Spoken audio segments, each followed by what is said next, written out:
Also, the original plan was supposed to be 25 floors. Unfortunately, the spatial requirements require that it cannot be 25, but reduced to 20-floor facility. We also have to look at all the statutory approval requirements and also the functionality of the building in order to address all the requirements of Bank of Ghana. This finally resulted in, Mr. Speaker, a 4-structure facility made up of the tower block, 20 floors, urban block, 8 floors, amenity block, 6 floors, and the podium that houses 5 car park floors under the building, because it was noted that that area lacked car park, and then we will have to factor that into the building. And a modern energy farm system was also introduced into the facility in order to address power needs, since such a building will require continuous power supply without any issue of light off. A treatment plant for water was also introduced, and all these things were done in order to make the building EDGE certified. And Mr. Speaker, I can assure you that the project is EDGE certified, and then EDGE team will also do a review very soon.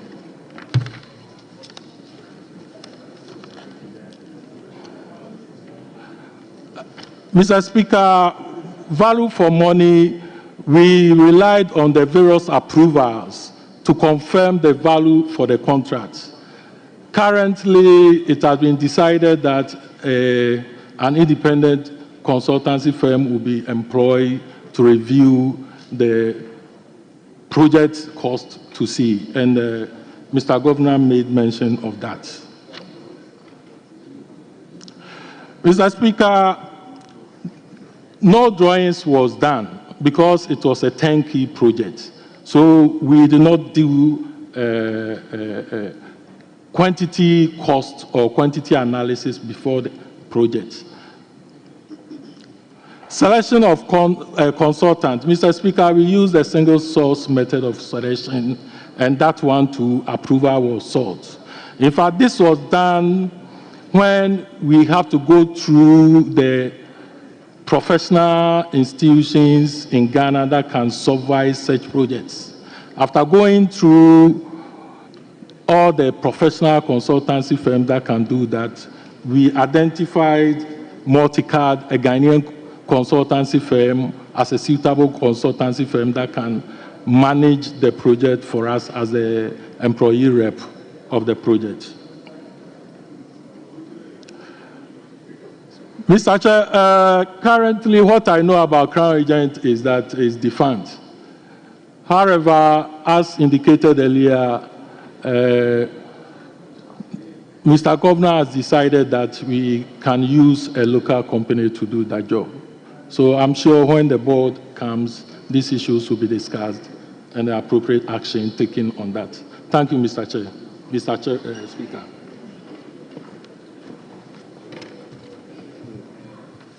Thank you. We'll then open the second round of questions. I give the floor to Minority Chief Whip, Honorable Anodomprey.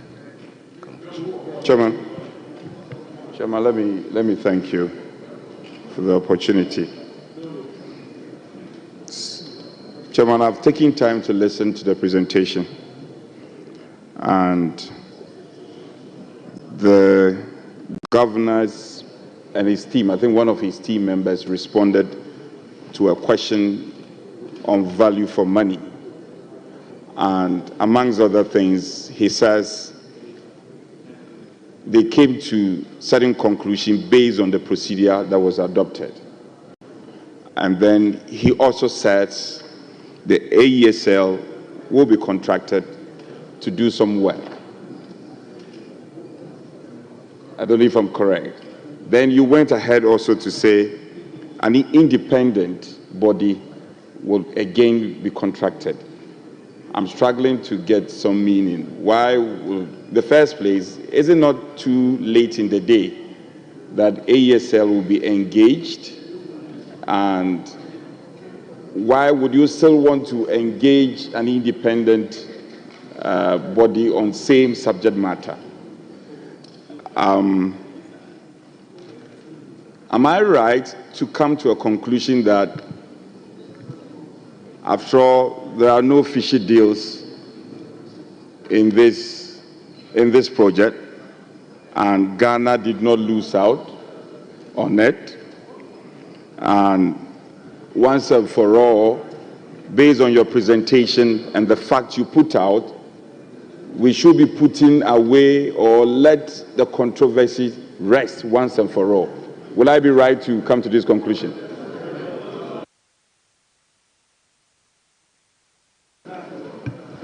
Honorable Adongo.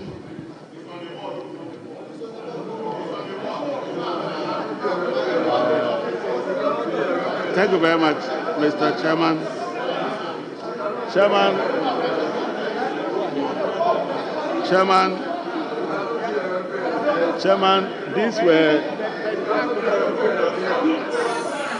these were decisions that were taken by the previous board. I was not on that board. But even if I'm on the board, are you taking decisions here? You are not taking any decisions. So if you are taking decisions, I will abstain. Mr. Chairman,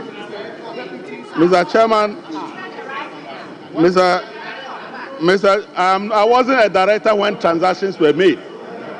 I'm speaking in that capacity. Mr. Chairman, paragraph 7. Honorable Adongo, just hold it. I recognize the minority leader.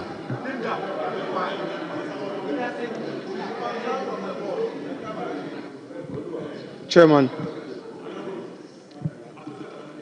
respectfully, the honorable member who just rose and caught your eye has just been appointed as a director of the bank.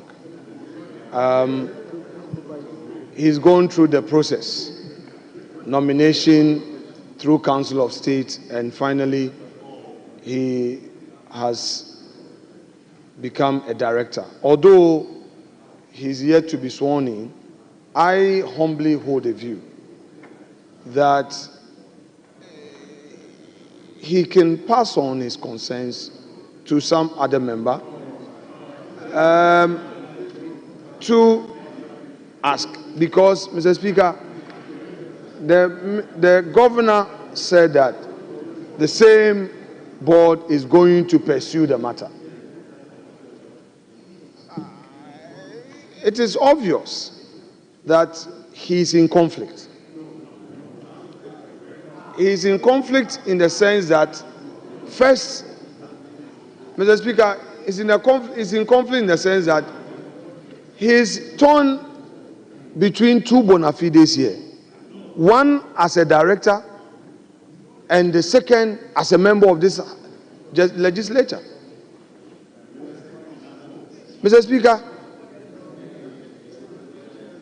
a matter has come before this House. And the matter that has come before this House, though you don't have a personal interest, you have an interest in your official capacity. That is, as part of your functions, the governor has indicated that you are going to undertake certain activities. I do not think that it would be appropriate in the circumstances to now proceed to be asking questions on the very matter that you are going to peruse in your capacity as a director of the bank. Mr. Speaker, I've just made my submission. It's for you to rule upon it. Honourable members, guided by the decision of the Supreme Court in the case of Justice Abdullah versus Attorney General Adongo, you have the floor. Ask your question. Thank you very much, Thank you very much, Chairman. Chairman, thank you very much for the protection. In 2020, I was not a board member, and these transactions were done from 2020. Even now, I only disclose my interest and not take a decision. Please proceed to That's all I do. Proceed. Anyway, Mr. Chairman, the board under paragraph 7 indicated that the original estimated contract sum, or the engineer's estimate, put the contract at $100 million. In their own wisdom, they revised this to 81 million before the tender. Then a tender is received which is 50% above the estimated figure given to us by our engineers. Our engineers, having compiled all the bill of quantities, think that it will cost us 80 million to build this facility. We are now looking for a contractor, and the contractor comes to tell us that he will construct it at a figure 50% above what our engineers are saying. And we went ahead and approved it. It didn't end there. Now we are dealing with 261, and this was being done at the time of COVID-19. Ghanaians were being asked to pay COVID levy. And you then went and signed a contract which is 250% above your estimates. My question is, was it that the Bank of Ghana was living without limitation? Whereas everybody was tightening their belt, Bank of Ghana had a lot of money to just be spending. But Chairman, can they tell us the second lowest or the lowest bidder per the evaluation report? There were other bidders.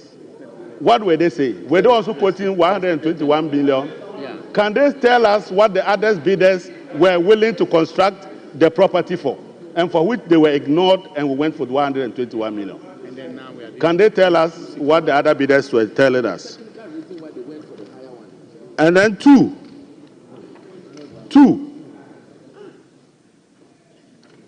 as we speak today, it's been 5 years. We still don't have a value for money audit. We don't have a value for money. If they have it, they should submit it. We are now going to determine value for money for a project whose cost has been increased almost every now and then. So why is it that we didn't have value for money when it became clear to us? When it became clear to us that the original figure was being exceeded, we didn't do value for money. We kept doing that until now. Why was there no value for money up to this point? Then, Mr. Chairman, I want to find out.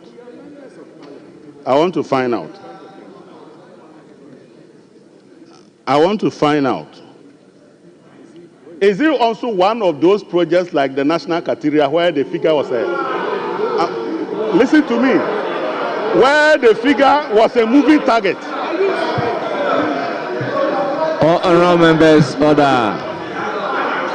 Chairman. Honourable members, let's listen to each other in silence. The cost of that project was also a moving target. Was it a moving target? Was the project cost a moving target?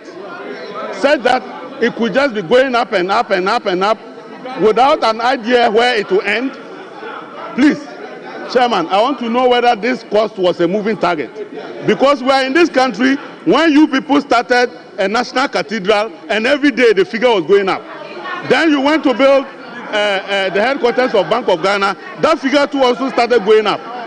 Why? Are you only interested in moving targets? Please tell us, was it a moving target?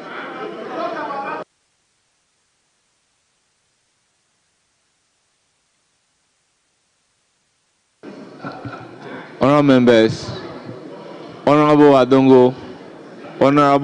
Adongo, you shouldn't have added the issue of cathedral. Okay. Chairman.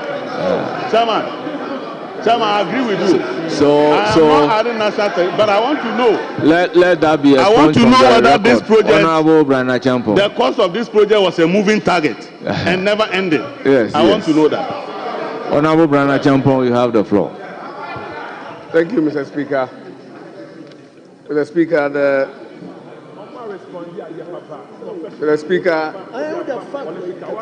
the people supervising the construction of the Bank of Ghana building are not the people on this side. The people on this side are the ones supervising the construction of the Bank of Ghana building. Mr. Speaker, the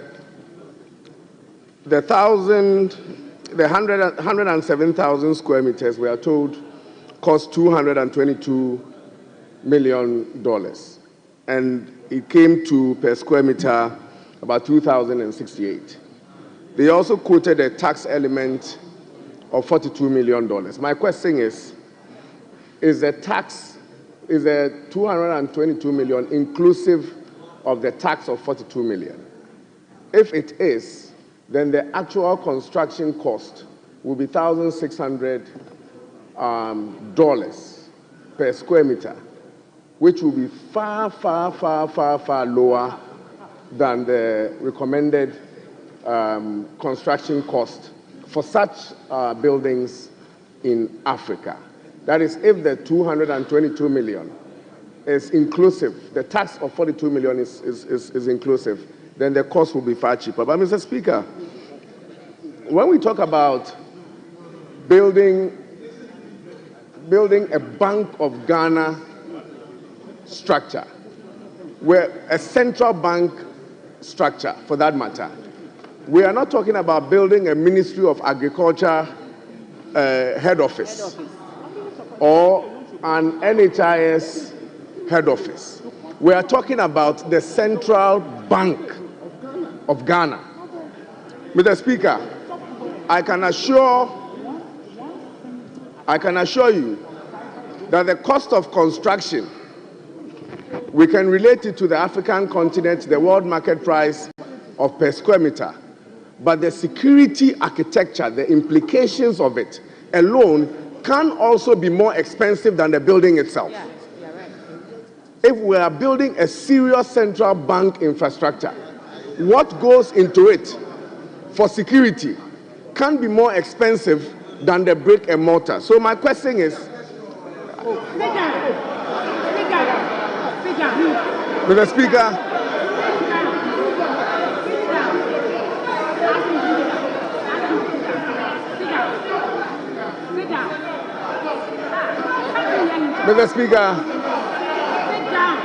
Mr. Speaker, I'm coming to the question.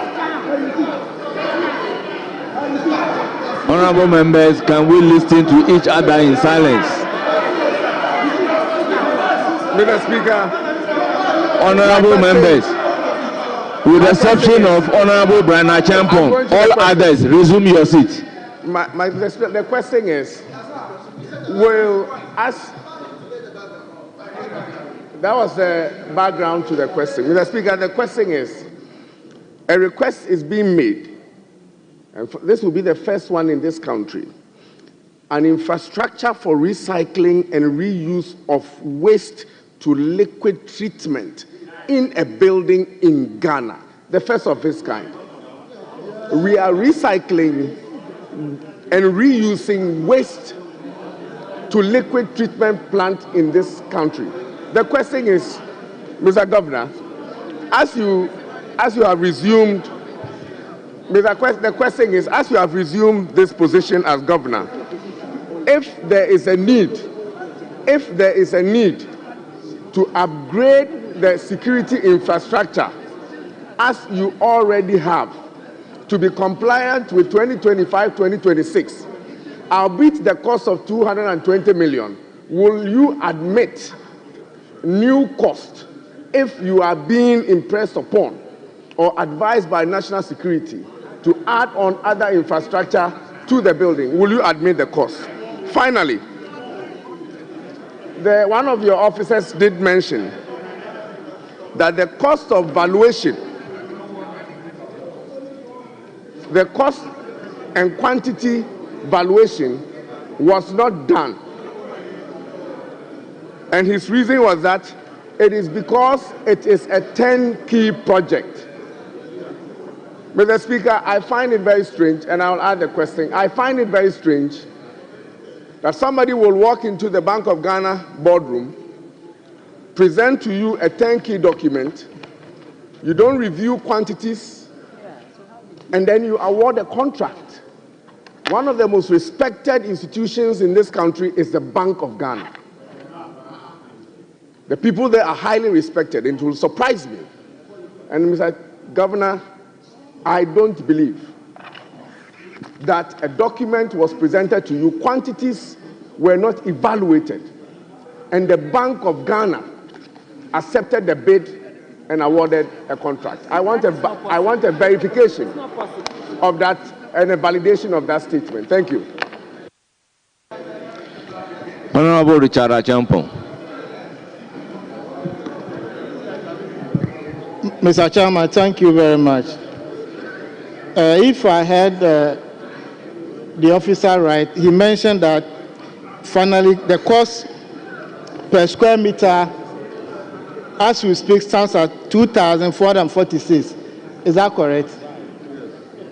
2,446, which excludes the cost of the land. Yes. So if you tell us that it's lower than the market value, are you being fair to us? Because the land must have a cost. The land must have a cost. Even if it was given to you free of charge, there's a cost to it. So you can't exclude the cost and tell me it's lower than the market value. You're not being fair to us. My second issue is, right now we are talking about 261,773. Can you share with us the current value, market value of this project? Assume you are selling the project today. Today.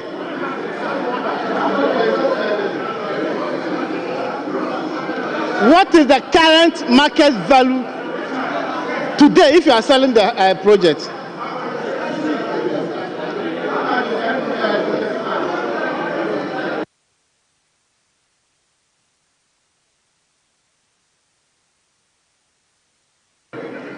Honorable Jerry Ahmed. Thank you very much, Mr. Speaker. Mr. Speaker, paragraph 7. Mr. Speaker, paragraph 7, respectfully, with your permission, says that the PPA, by a letter dated 29 January 2020, conveyed the board's approval to the Bank of Ghana. The approval to use the shortlisted contractors for the restricted tender also revised the estimated cost of the project from 100 million to 81 million. First of all, just want to find out if that was complied with. And then when you come to paragraph 10, it goes on to say that the PPA, in response to the bank's letter dated 31st August 2020 on the outcome of the tender process, reviewed the initial PPA approved estimated amount from USD 81 million to USD 121 million. Just want to find out what accounted for this change. If the first was complied with the 100 and something to 81 and then the subsequent one. Thank you very much. Thank you, Honorable James Agalga. Thank you, Chairman. Chairman, if you look at paragraph 5, the bank states that the land was compulsorily acquired by the state through an executive instrument. Now, they also go on to state that the said land was previously owned by the state insurance company. So my question is, Did the state compulsorily acquire from itself? In any case, how much compensation was paid by the state after the compulsory acquisition? What was the value of the land? And how much did the state pay?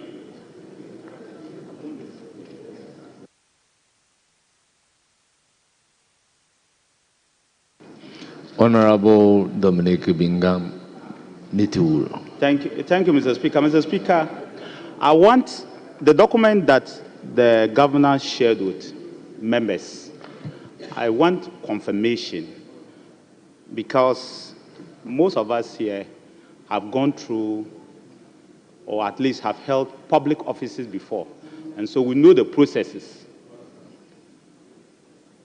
I've seen from your briefing and to the document, you stated certain things. I want confirmation. Your briefing says that this project was a restricted tender. How many firms did they restrict it to? When they were opening the bid, were the company's present or not? Were they in the room when they opened the bid for all the restricted tender? That's the first thing, so that it's transparent for everybody. Secondly, after PPA has given you approval and your entity tender meets, was it taken to the Central Tender Review Committee of the Ministry of Finance or not?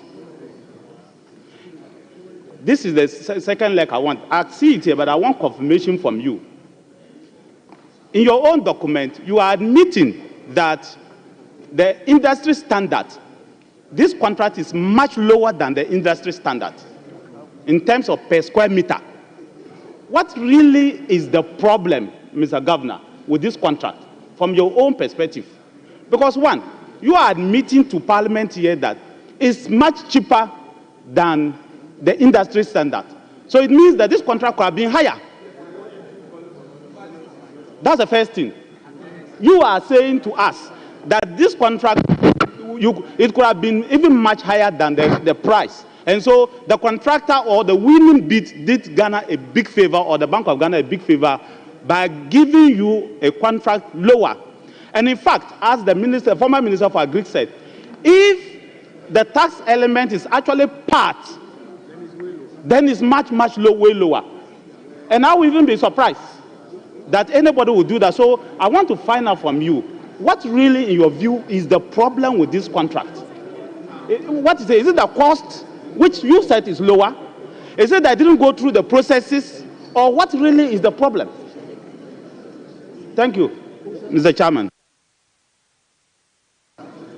Thank you, honorable members. I intend to take only one, and then give the opportunity to the leadership. So, Honorable Sule.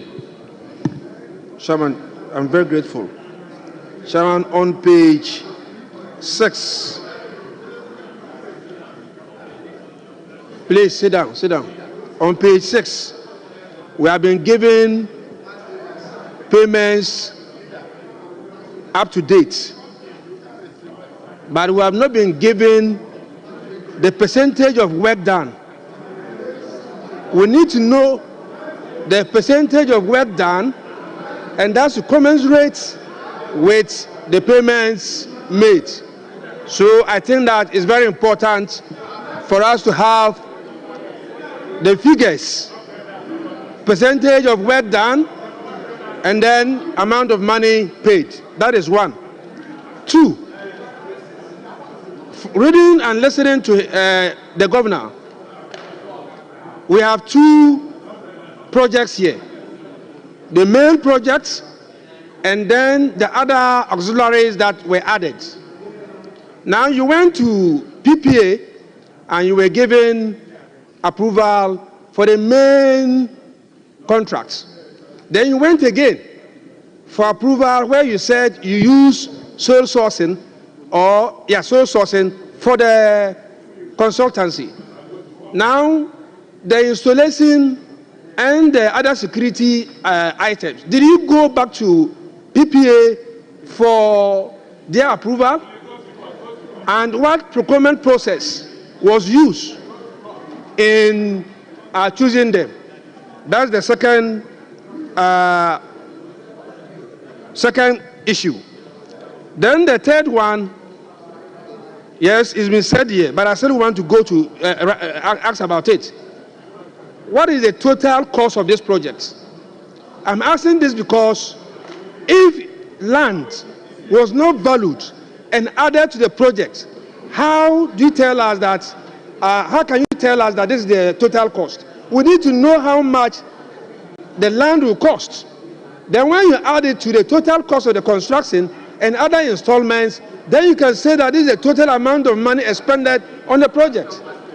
So we need to know that. Thank you. I'll give the floor to Habib. But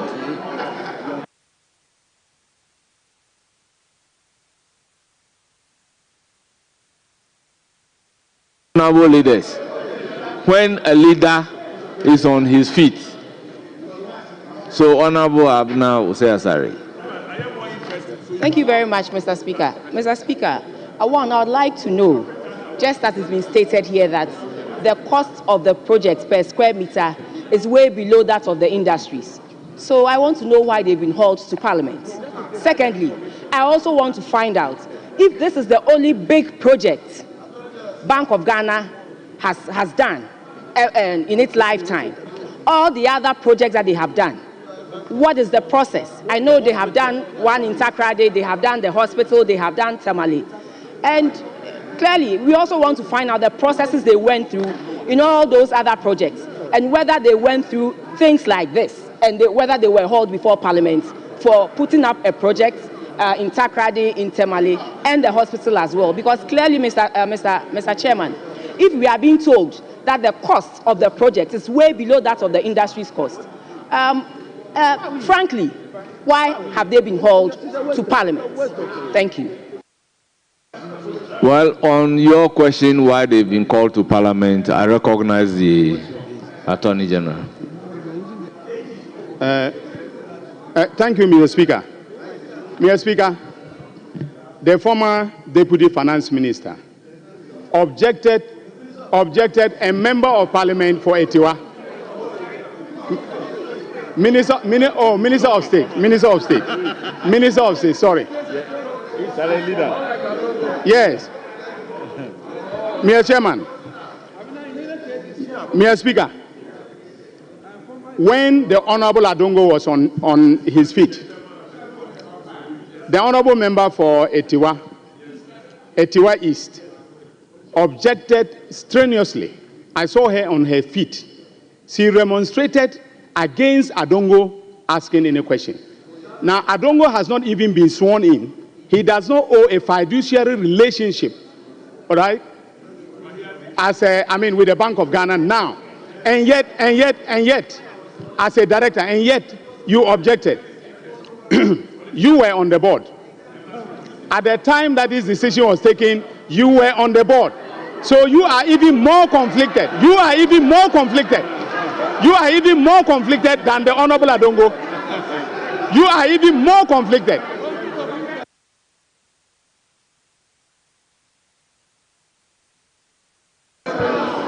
Mr. Speaker, I need to put this on record. I was sworn on the board in November 2024. That has to be on record. November 2024. That has to be on record because this is Honorable Majority Leader. Thank you very much, Mr. Speaker. Honorable Minority Leader.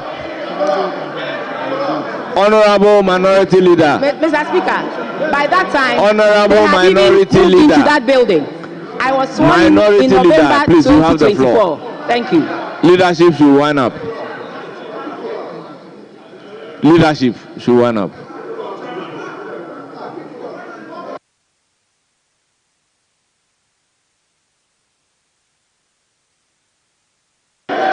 Mr. Speaker, you.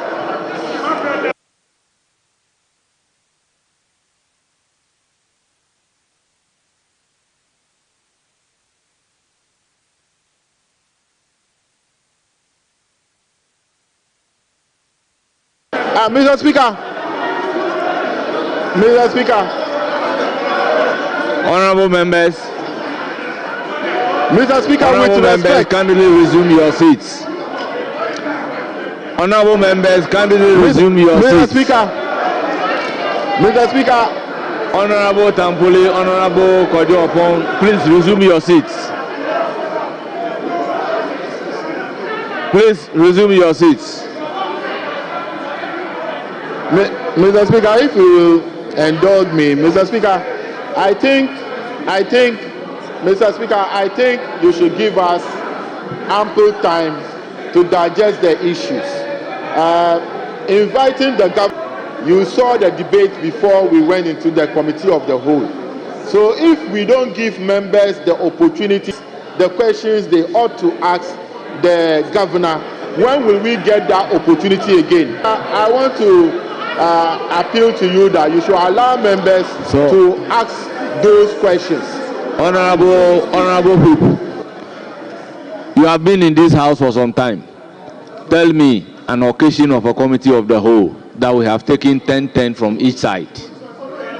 Mr. Speaker, I am not going to labor on this issue. You are the chairman, Mr. Speaker, and it lies on you to be able to create that opportunity for us so that members can ask these questions. The majority leader and the leader of the House forcefully made his point that it is necessary for the governor to be here so that any question we have with regards to the building, then we'll be able to ask. But now if we discharge him out of one question, he will leave and we still have questions hanging. It means that he hasn't come to say anything because we have not been able to get the opportunity to ask all our questions. So, Mr. Speaker, with respect, kindly give us the opportunity to ask the questions. Honorable Deputy Whip, you can't take away this discretion from me. We are winding up the debate. So, Honorable Minority Leader, you have the floor.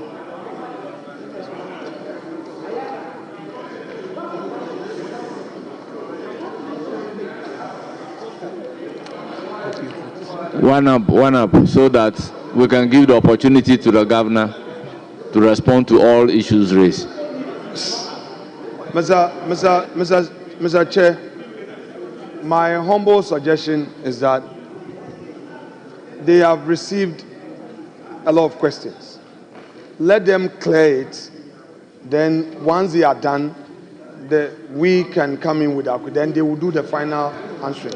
With all due respect, I want the governor to factor the questions from minority and majority leader, then we call it off, please. Chairman, I'm not having yes, an exchange. You may yield to any other person you are entitled to do. I'm not yielding. Yeah. You've not gotten the trust of my submission. What I'm saying is that we've had over several questions. They have about 25 questions to answer. I am only pleading. Our duty is to guide the chair. Yes. So let them answer those questions. Your point is well noted. What I intend to do is that add your questions so that they will take it in the whole. Chairman, there may be a follow-up. You see? Oh, come on, Mr. Please, Chairman. We are asking the final set of questions. There may be follow-up emanating. So let them answer. We'll take further note because I've taken note. Then when we come, Honorable Minority Leader, at what point will you give me the opportunity to moderate? Chairman, it's okay. Let's okay.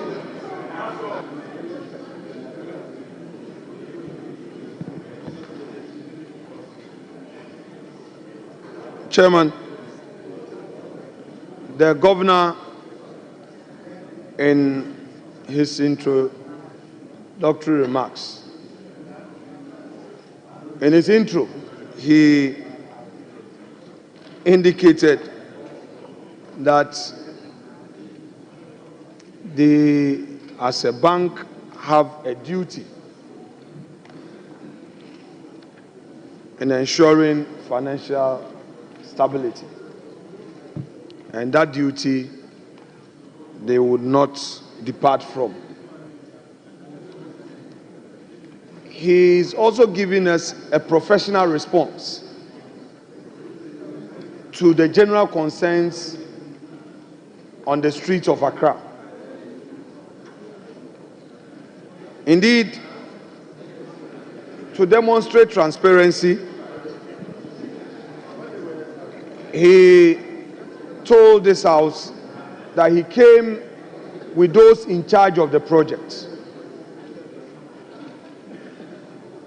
And they are available with us to answer questions that may come from this House floor. Chairman, in the 6-page report from the governor titled Report to the 9th Parliament on the new corporate headquarters for the Bank of Ghana, named the Bank Square, dated Bank of Ghana, March 5, 2025.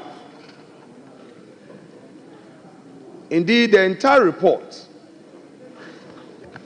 does not raise any irregularity in respect of the subject matter. The central bank governor relied on this report with a further submission from his prepared notes, and he has taken us through the step-by-step processes and the step-by-step procedures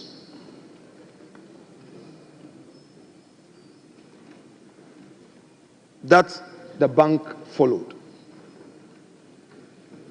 I think that's a mark of leadership.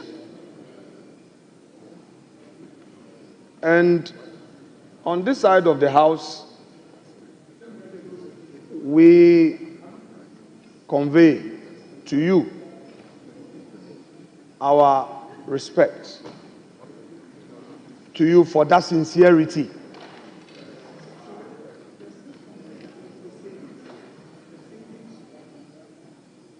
The allegation of irregularity today has been put to a peaceful rest.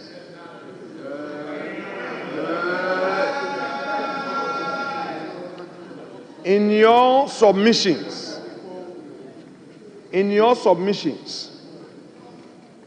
you highlighted the following. One, that even the standard costing procedure is lower than the industry market price.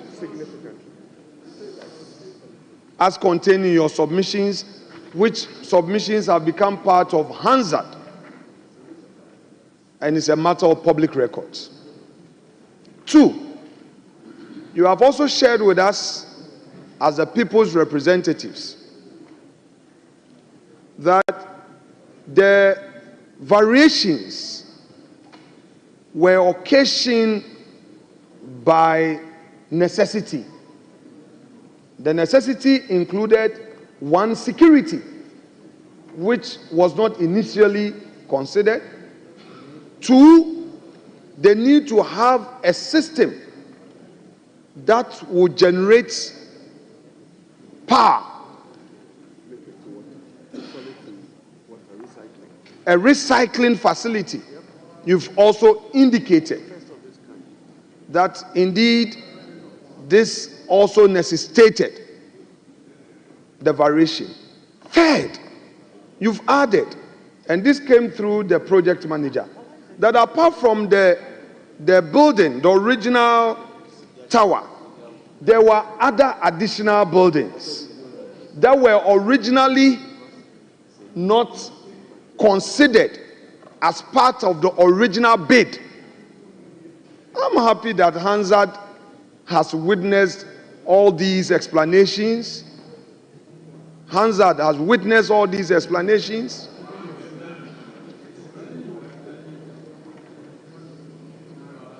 A moment ago, Mr. Chair, this room was filled. The majority filled all their spaces. And it is obvious the majority leader is looking behind him. Look behind you. All of them have vanished. Mark of friend match, Aboka.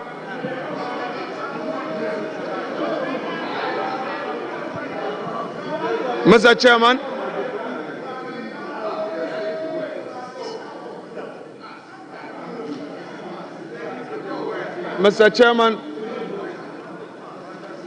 I have also from the records of the governor, by way of my fourth point, come to understand that indeed the final value for the project, which is the 261 million, indeed included some 48 million or same as taxes. So, yes, so it wasn't the case that the value by way of the cost paid to the contractor in entirety was some 261 million. However, it was an all-inclusive costing which had a $48 million being paid to the states in taxes.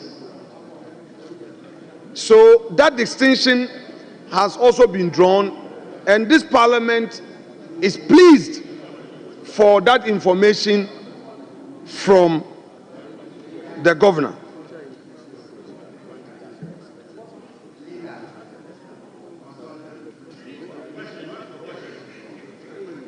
My fifth observation, that everything done, according to the governor, not mine, according to the governor, everything done was regular. Everything done was within the law. He did. It's here. It's here. The governor, this is the report. I'll read it. Oh, it's okay. I'll read it. I'll read it. I will read it. Don't worry. Don't worry. I read page 7. Let me start from page 7, page 1, paragraph 6. The need to procure a highly complex central bank accommodation, meeting national security considerations, and the bank's highly classified information security needs inform the selection of the firms. The bank wrote to the Public Procurement Authority on 14 January 2020 for approval to use the restricted tendering method. The following firms known to be operating in Ghana, emphasis known to be operating in Ghana, were shortlisted. And the companies are there. Renaissance Construction, though not wholly a Ghanaian-owned company, partnered with the local company David Walter Limited during the tendering process. Paragraph 7. The PPA, by a letter dated January 2020, conveyed the board's approval to the Bank of Ghana. This approval to use the shortlisted contractors for the restricted tender also revised the estimated cost of the project from 100 million to 81 million. 8. After evaluation of tenders were received, the entity tender committee of the bank, at its meeting held on 6th August 2020, considered tender evaluation panel's recommendation, emphasis, considered the entity tender panel's recommendation, and approved the award of the contract for the project to Mrs. Gold Key Properties Limited at the cost of 121 million under 10 key and build. So two things. 9. The ETC further directed for concurrent approval to be sought from the Central Tender Review Committee of the Ministry of Finance. So we are going by procedure known in law. Procedure known in law. 10. The PPA, in response to the bank's letter dated 31st August 2020, on the outcome of the tender process, reviewed the initial PPA approval estimated amount of 81 million to the 120 million. So they carried all the recommendations of the review panel back to PPA that we want you to approve, look at it, and then approve it or otherwise. And PPA again approved this. So this is what the central bank is telling us, that they followed due process. Now let's go to their paragraph 10. Very, very important. The PPA, in response to the bank's letter dated, 11, the CTRC, that's the Central Tender Review Committee, in September, so you follow day by day, dates are all captured. September 2020 granted concurrent approval to the bank to engage the recommended tenderer, Messieurs Gold Key Properties Limited, at a contract price of 121 million under 10-key and contract arrangement. Now 12.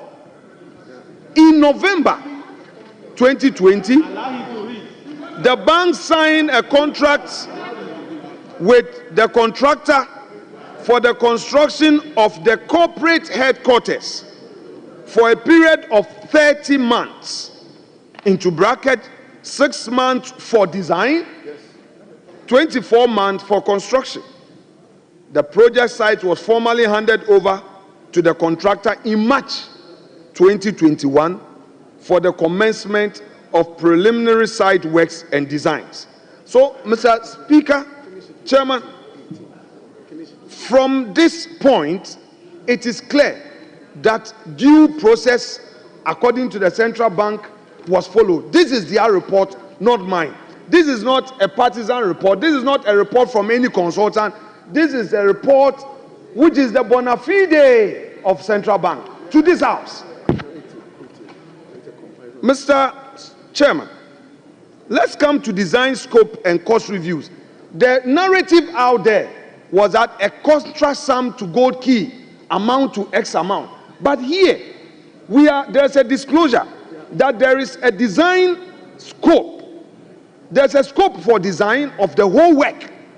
And we all know that in our own small properties that we build, we engage an architect to design at a different cost, which is not part of the building cost. So at this point, it's been explained. Thank you, Central Bank. Then we come to paragraph 13. The initial design proposals for the project envisaged a gross floor area of 73,000 square meters with the following details. 1, 25-story tower block, 4-story car park facility, 2-level basement, and an auditorium. Then on 14, the central bank goes further that they need to reconfigure the special requirement to meet all relevant statutory requirements and functionality and address inadequacies in the employer's requirement resulted in the modification of the initial design concept and scope, and a scope change to the current gross floor area of 107,000 square meters. So, Mr. Speaker, I am emphasizing this because originally the central bank says that it was looking at 73 square meters, 73,000 square meters. Now, in their own report, some people were asking what is the justification for the increase in the pricing. Now, the central bank has again told us that they increased the space to 107,000 square meters. And then under this, they are now telling us that the project currently consists 3 main blocks. Originally, it was just 1 block. Now 3 main blocks, and they have named them the tower, the urban and amenities block with basements, podiums, and ancillary facilities. Now, the under 15 tower block, 20-story. Honorable members, let there be order. Let's have some order. Honorable Adongo, please resume your seat.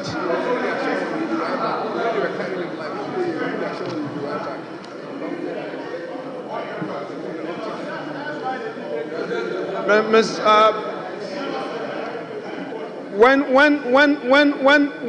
I'm done, your leader would also have an opportunity. Would you be happy when my side obstruct him the way you obstructing me?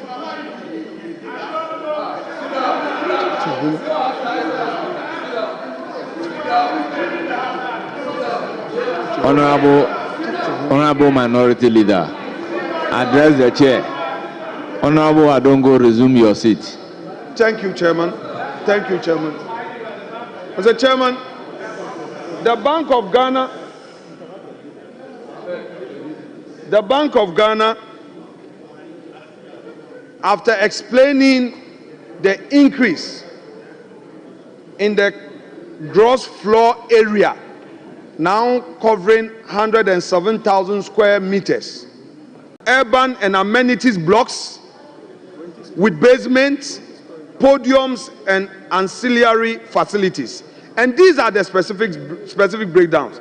The tower block is supposed to be a 20-story block, urban block of 18-story, amenities block 6-story, basement of 5 levels with car park areas, ancillary facilities, energy farms, treatment plants, and security gate houses.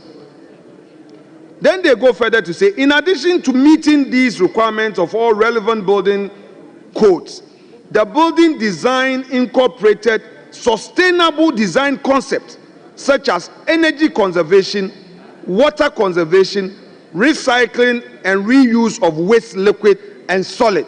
And they said that this thing is the first of its kind in the country.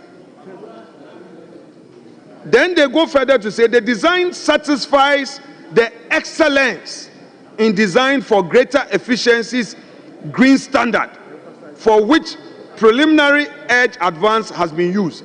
Excellence in design for greater efficiencies. EDGE. Mr. Speaker, this is Bank of Ghana to us. Now, the paragraph 18. The ETC of the bank at its meeting held in December 2022 considered and approved the design review and the revised project costs of 2,068 per square meter. This figure is lower than the market value with data from African Properties and Construction Cost Guide of 2021-2022 stating 2,658 per square meter, and in 2022-2023 at 2,720 per square meter at average construction cost for prestige high-rise office spaces in Africa. Mr. Speaker.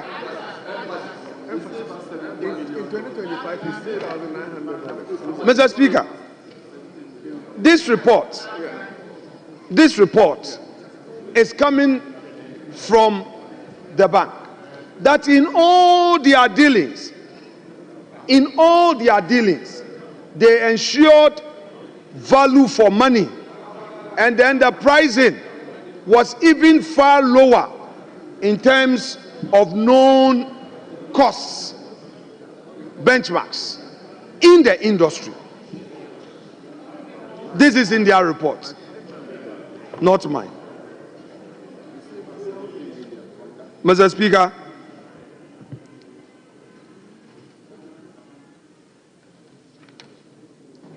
the Central Bank continues to say that the CTRC subsequently granted concurrent approval for the revised scope of works at the cost of 2,068 per square meter, which translates into 222 million as the construction cost. So, Mr. Speaker, from all indications in the report from Central Bank, and in fact, it is not as if the managers or the directors who were in charge of this project are the ones who are still there to trigger any curiosity. They are not in office. Dr. Addison is no more there. His other deputies are not there. Dr. Siama and the new team are here to give us an honest account of what the records have. And they've been very sincere that should anybody on the streets of Accra today say that the Central Bank building, that project did not meet value for money or that it is too expensive, what Bank of Ghana is saying is that it is cheaper as compared to market standards. What the Central Bank is saying that the construction of the entire project came at a lesser cost to the country and that they have saved this country money. The reports are here.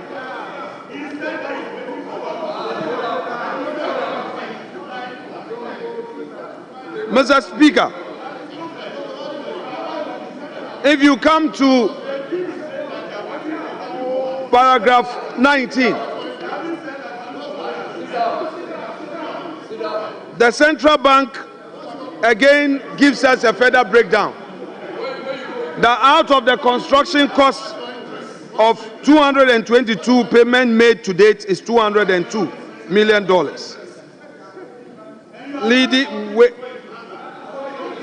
Leaving $20 million to be paid.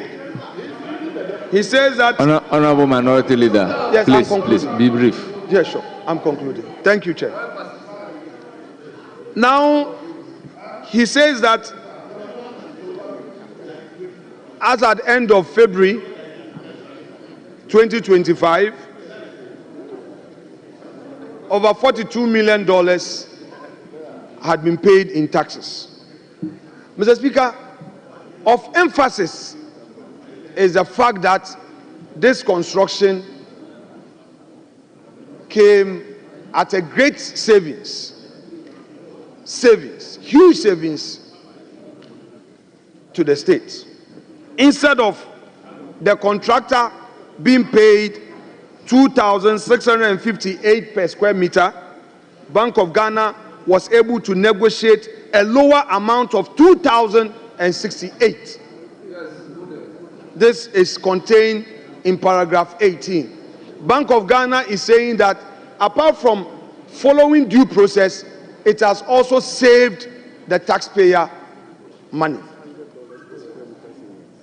That we have 107,000 square meter projects. On each square meter, there is a savings of $600 plus. Multiply $600 plus, multiply it by 107,000 square meter. What do we get? My math is not good. We are talking about something amount in excess of $70 million. Mr. Speaker, in conclusion, I welcome the governor's closing remarks in his submission to the effect that, yes, these steps were all taken. These are the hard facts. However, there is a new board coming in. All these facts will be made known to the new board. I welcome that. That is how we ensure good governance. So the new board must know. 2, Governor also assures us that all these things, in spite of the cost savings and all, will still be subjected 2 value for money audit, which is also good. AESL is a known institution, and with all the professionals involved, I believe that if they look at it, they will be able to come to a certain conclusion. So I think that it is very fair. We must not play any political football with this. Mr. Speaker, I will conclude with an observation that in future, should some of these concerns emanate in this House, I believe, has some aspect in the area of building and construction. We may perhaps have to look at inviting Mr. Speaker to set up a special committee which is made up of experts in that field. I'm a legal practitioner. I'm not an expert in that field of design and construction. So I may not make it when it comes to the selection onto that committee. But in this House, there are IT experts, there are architects, there are engineers, there are financial engineers who know this field. So to guide us and not to expose this House to some public, I don't want to say public ridicule. We don't need to expose ourselves that everything is politics. No. But I think that even this exercise, in spite of all the procedural issues, is good for governance. At least the public out there knows that the people's representatives are doing their work. And New Bank of Ghana, you've come transparently, done it. I know some TV stations were carrying it live. They had to truncate at a point. It's good for governance. So, Mr. Governor, thank you once again. Chairman, I appreciate your patience in indulging me. I would resume my seat without more and pray that when the board is sworn in and the work that is expected is done, Governor would again come and apprise the House with the outcome of it. On behalf of my colleagues, we say a big thank you to you and your team. God bless you. Thank you very much, Honorable Minority Leader. But Honorable Minority Leader, with all due respect, there is no procedural issues here. Honorable Majority Leader, you have the floor. Thank you very much, Chairman. And let me thank the Governor of the Bank of Ghana and his team for the presentation that they have made.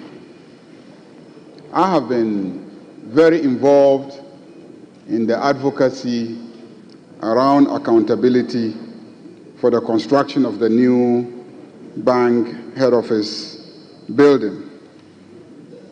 And I want to thank you because throughout the deliberations, throughout the discussions, and throughout the commentary,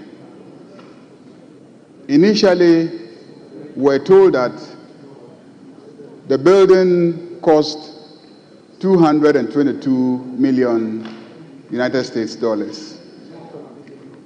At the time of the inauguration of the building a few months ago, the media reported that the building cost $250 million. That's what the media reported.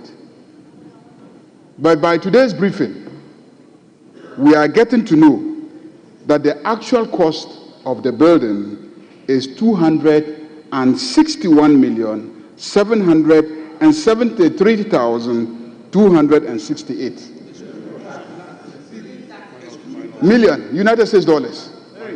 United States dollars. So this is the first time that those of us who have been at the forefront demanding accountability, demanding information. I have personally written several times. I am to inform you that taxes are not part of the 260. Yes.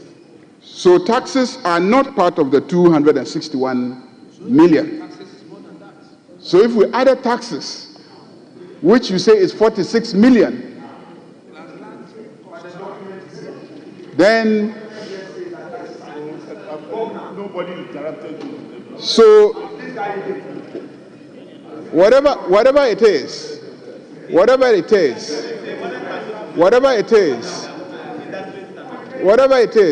when you construct property and it's being valued, they don't value the property separate from the taxes. The value is the value. So the point is that the governor has come today and we've gotten to know the true cost of the property, which is that it cost 261,773,268. It is not 222 million, and it is not 250 million.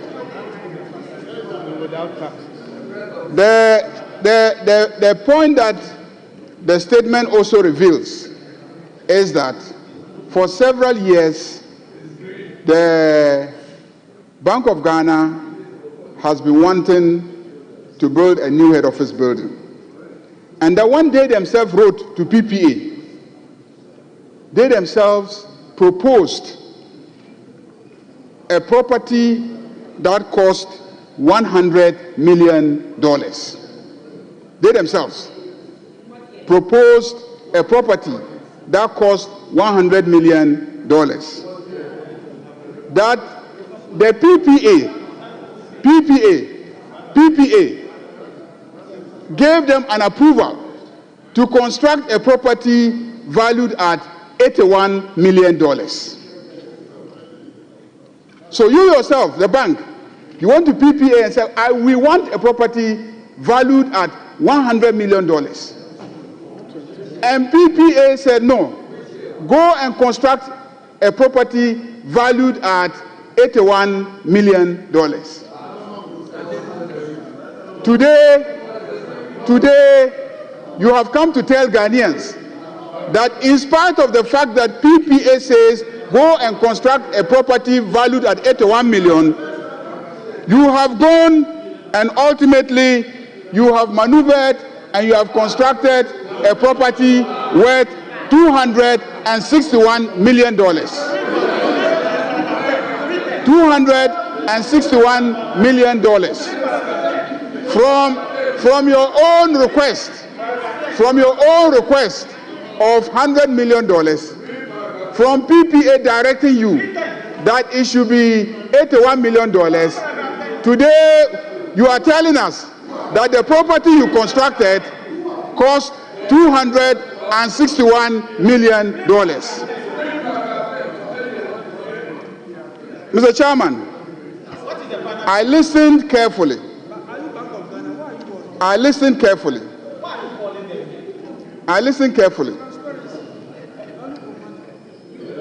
The contract was for a building with all its facilities and design. A building that initially was going to be 73,000 square meters.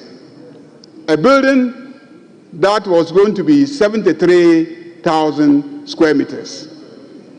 Then there was a decision to redesign it, and the redesign produced a bank building that is 107,736 square meters. So the square meters, please pay attention. Please pay attention. Why are you running away from a discussion of this?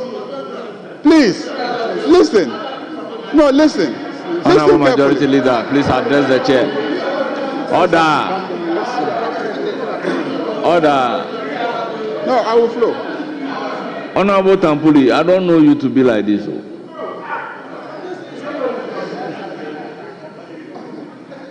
Honorable Majority Leader, you have the floor. So the building design moved from 73,000 square meters to 107,000 square meters, 107.7. That is 46.7% increase in the square meters. 46.6% increase in the square meters. Now let's get to the cost, the price.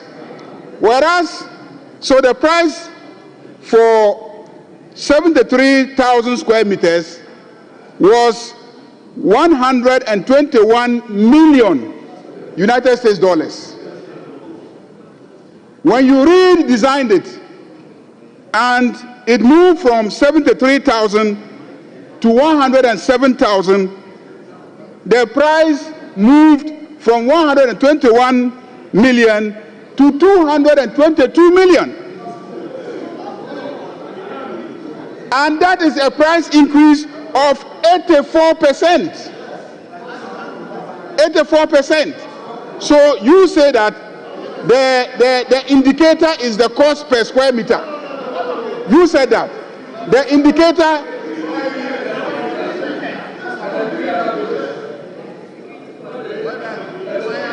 Why are you eager to defend the construction and the pricing? Why are you so eager to defend it? Listen carefully. I gave you a cost minus the security and then the ICT and then the CCTV camera, because the cost of 222 did not include those ones, because the CCTV, the security and all those are a separate contract. So I'm giving you just the square meters cost. You said the square meter cost is not okay, is 222 million, 222 million point 7 for the 107 square meters. And I'm saying that how is it possible that your square meters moved from 73,000 square meters to 107, that is 46%, and yet your price moved from 121 million to 222 million, which is 83% in the increase in the price. So your square meters increased by 46%, and then your price increased by 84%. How is that possible? It doesn't make sense. How is that possible? We're not costing height. We're costing square meters. I'm saying that we're costing square meters. Square meters. Let's get serious here, please. Let's get serious. The whole country is watching us. We're on live television. We're on live television.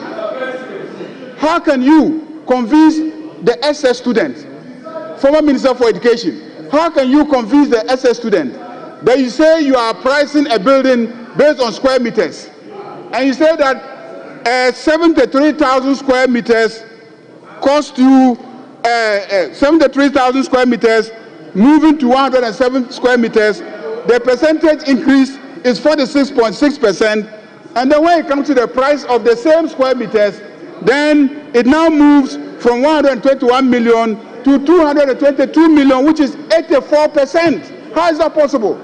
Can you explain that? Can you explain that? For me, this is a critical issue. This is a critical issue in my analysis of the price adjustment. And this is why I marched several times to the Bank of Ghana building. This is why I demonstrated from Circle to the Bank of Ghana, because I never understood why a price movement, square meter movement of 46% will attract a price increase of 84%. I need answers. That has to be explained. That has to be explained. Chairman, today, we have also gotten to know that the CCTV cameras and other security features of the building cost us 15.8 million United States dollars.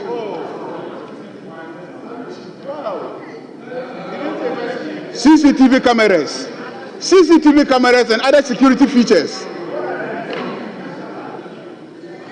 It says IES installation cost. IES installation cost. Then ICT installation cost. ICT installation cost costs 8.6 million United States dollars. And then the furniture, the chairs that the workers will sit on and work, the chairs that the workers will sit on and work, cost us $11 million. $11 million. How many workers are in the building that it will cost the Republic of Ghana $11 million to buy chairs for them to sit? We want to know how many workers are in the building for it to cost us $11 million to buy chairs for them to sit in.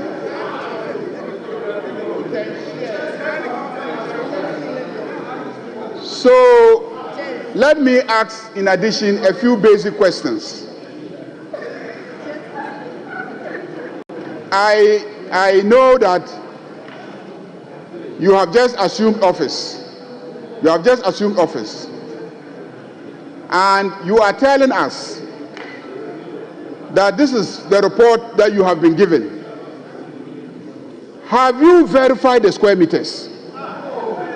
Have you verified? Have you verified the square meters?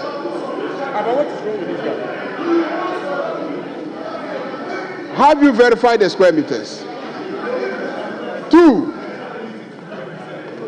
have you conducted a value for money audit? Because this house is not going to end the matter here. This house,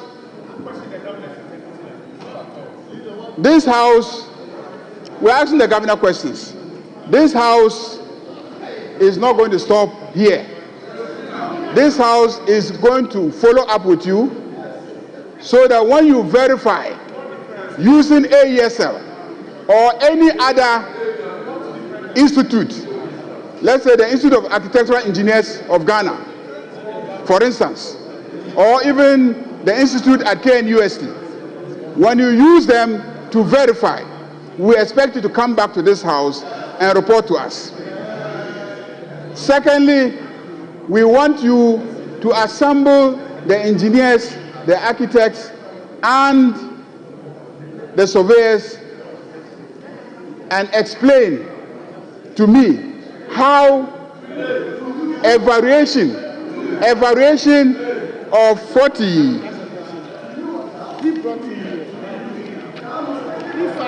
You are not interested. I brought him here to answer questions for me. You are not interested.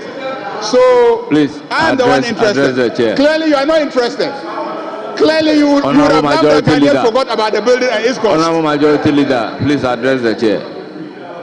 So we want you to explain to us how the price moved from 121 million to 222 million, which is 83%, when the square meters moved from 73,000 to 107,000, which is 46.6%. For me, these are the critical questions that must be answered, in addition to verifying the actual work that was done.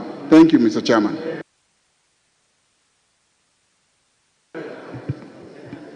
Honourable members, let me use the opportunity to thank the governor and his team for very well. Governor, please respond to the numerous questions asked, then I will conclude. Thank you very much, Mr. Speaker.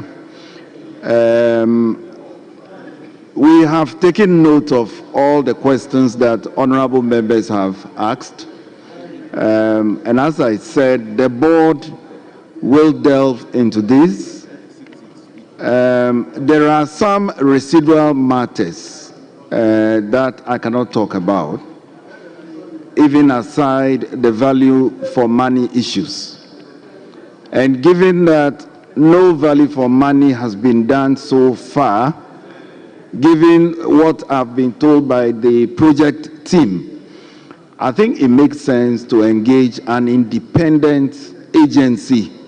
It helps all of us to benchmark. And so we will seek the authority of the board, and as Honorable Ayariga, Majority Leader, has demanded, we will get answers to those specific questions, after which we are happy to report back to leadership of Parliament. We derive our powers from Parliament. The Bank of Ghana Act is an act of Parliament. In fact, in 2016, when we amended our act, we were mandated to report to Parliament twice yearly. And yesterday, I signed the report on our operations for the second half year of last year, which is coming to Parliament. So we welcome your oversight functions, even within the context of our independence. I believe that we need you as we strive to restore public trust to the central bank.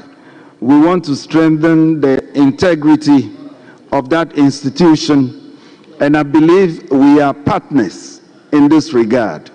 This is only the first one, but we will be back anytime we need Parliament to support us in our mandate.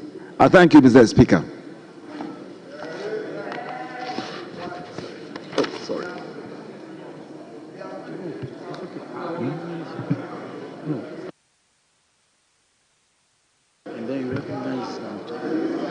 Very well. Honorable Brenda. Thank you, Mr. Speaker. Mr. Speaker, my side, we asked the governor questions from this document, which he himself presented to us. All the questions are from this document. So he cannot say that he will take our views. We asked questions, not views, we didn't make suggestions. We expect him. He is new. But the people left of him, they are not new. I know this man very well. We've met at EMT. The institution Bank of Ghana is not new. So the questions that we are asking, he should be able to answer, because the questions are from this document. For example, Mr. Speaker, Mr. Speaker, I'm saying that this side, we don't want to allow the governor to take our views. We have not made views or suggestions. We ask questions. My leader asks questions. So he is supposed to answer. I ask questions. I ask 3 questions. We expect the governor to answer the questions. You brought him here to come and embarrass us. Let him answer the questions. Mr. Speaker, the governor should answer the questions. He is new. The bank is not new. The team is not new. The questions are from this document. Thank you, Mr. Speaker. He shouldn't leave this house without answering the questions. Honorable available leader.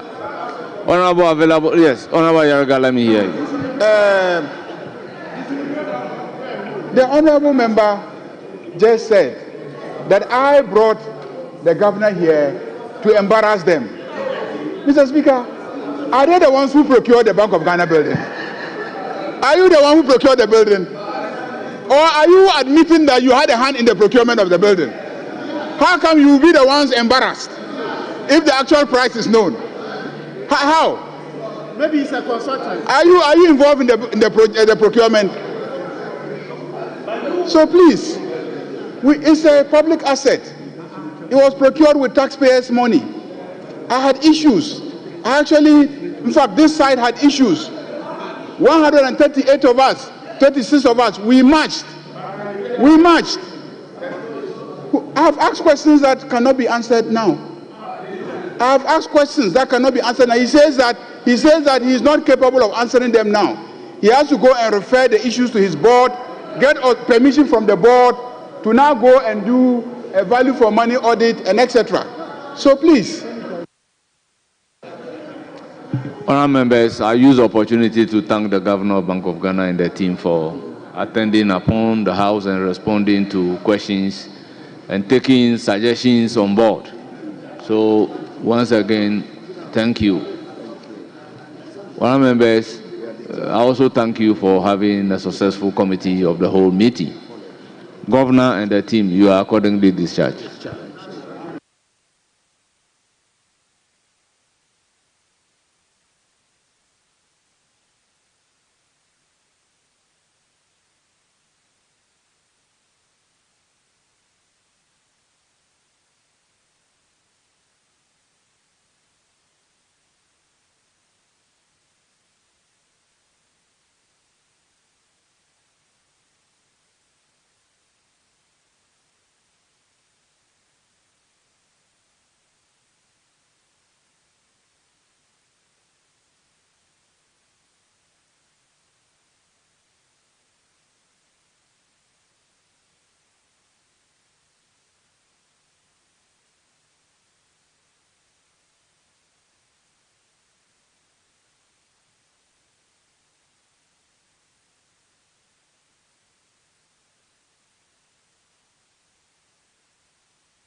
Honourable members, the House is reconstituted to plenary.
reconstituted, and we have resumed sitting.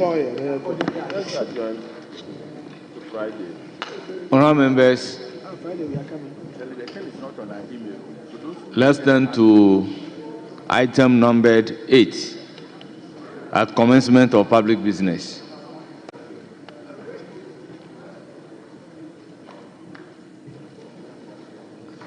Honourable members, laying of papers.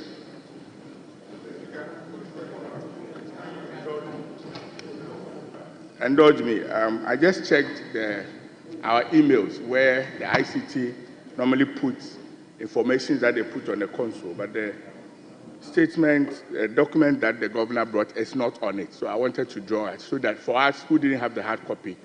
On the console? It's on the console, but not on the email. Almost every document that they put here, we receive on the email so that we can have copies for our personal. Very well, very well. Table office, take note. Honourable members, item numbered 8C, Chairman of the Committee.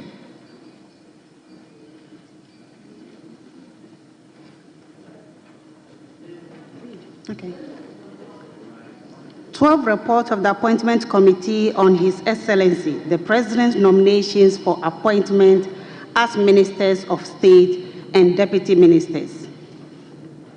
Mr. Speaker. Honourable members, the paper duly laid, and it is for distribution of the members.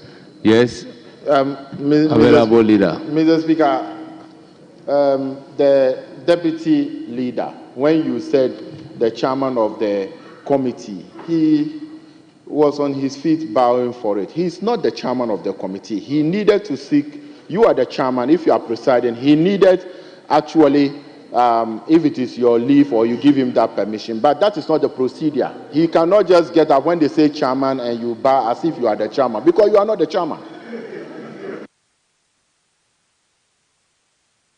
Honourable members, leave is accordingly granted. He is the vice chairman of the committee.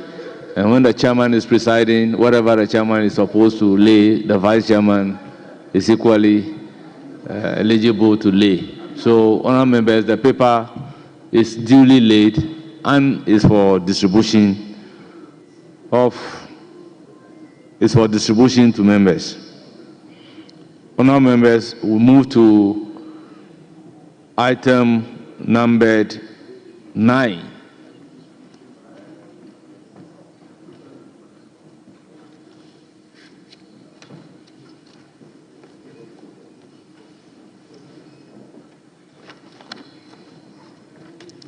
Honourable members, the motion numbered 9.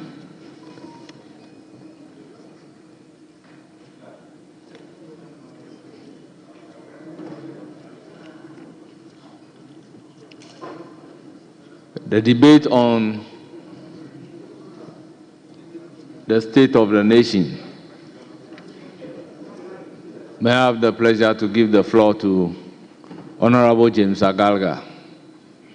Honourable James Agalga, you have the floor.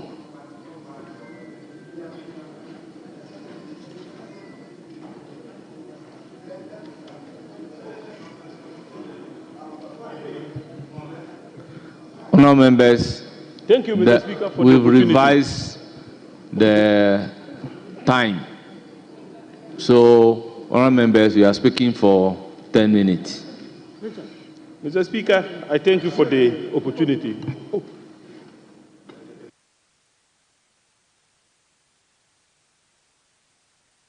Yes, Honourable Minister for Local Government. Thank you very much, Mr. Speaker. Mr. Speaker, we were tasked to come and answer questions, and our technical bench has been here since morning.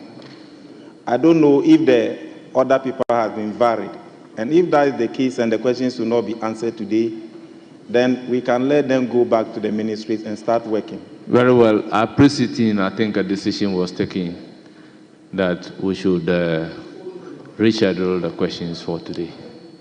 Thank you very much, Mr. Speaker. You will appropriately be rescheduled. Mr. Speaker, we are so grateful. Myself and the former minority leader, we know what we did here. Yes. So since morning we've been here. We didn't want it to be said that we could not avail ourselves to answer questions. But once there's variation, we must tell our technical bench to go back to the ministry and start work. But for you to know, Mr. Speaker, the chiefs and queens are in the office waiting for me. And I need to go and including the religious leaders. Yes, Mr. Speaker. Yes. Mr. Speaker, your friend, my position, my status has changed. I know. And I thank you for that. Most grateful. So, yes, Honorable Deputy Majority Whip. Mr. Speaker, per our arrangement, Honorable Agaga is supposed to start, but the Education Minister needs to attend to other important matters. So we want him to start. After that, Honorable Agaga will be the second person from our side. Very well. Thank you very much. So, Honorable Minister for Education, Honorable Haruna Idrisu, you have the floor. Mr. Speaker, let me thank you for the opportunity to contribute to the statement in thanking His Excellency John Dramani Mahama, the President of the Republic, for honoring his respect to the 1992 Constitution, in particular Article 67, by coming to share with this House the state of the nation. And Mr. Speaker, to share what he said, a sad, sorry state of our country, Ghana.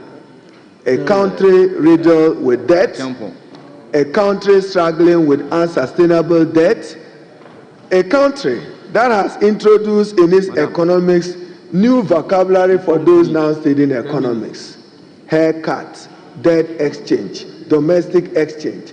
This was not known to students of economics in the 90s because the economy was so well managed.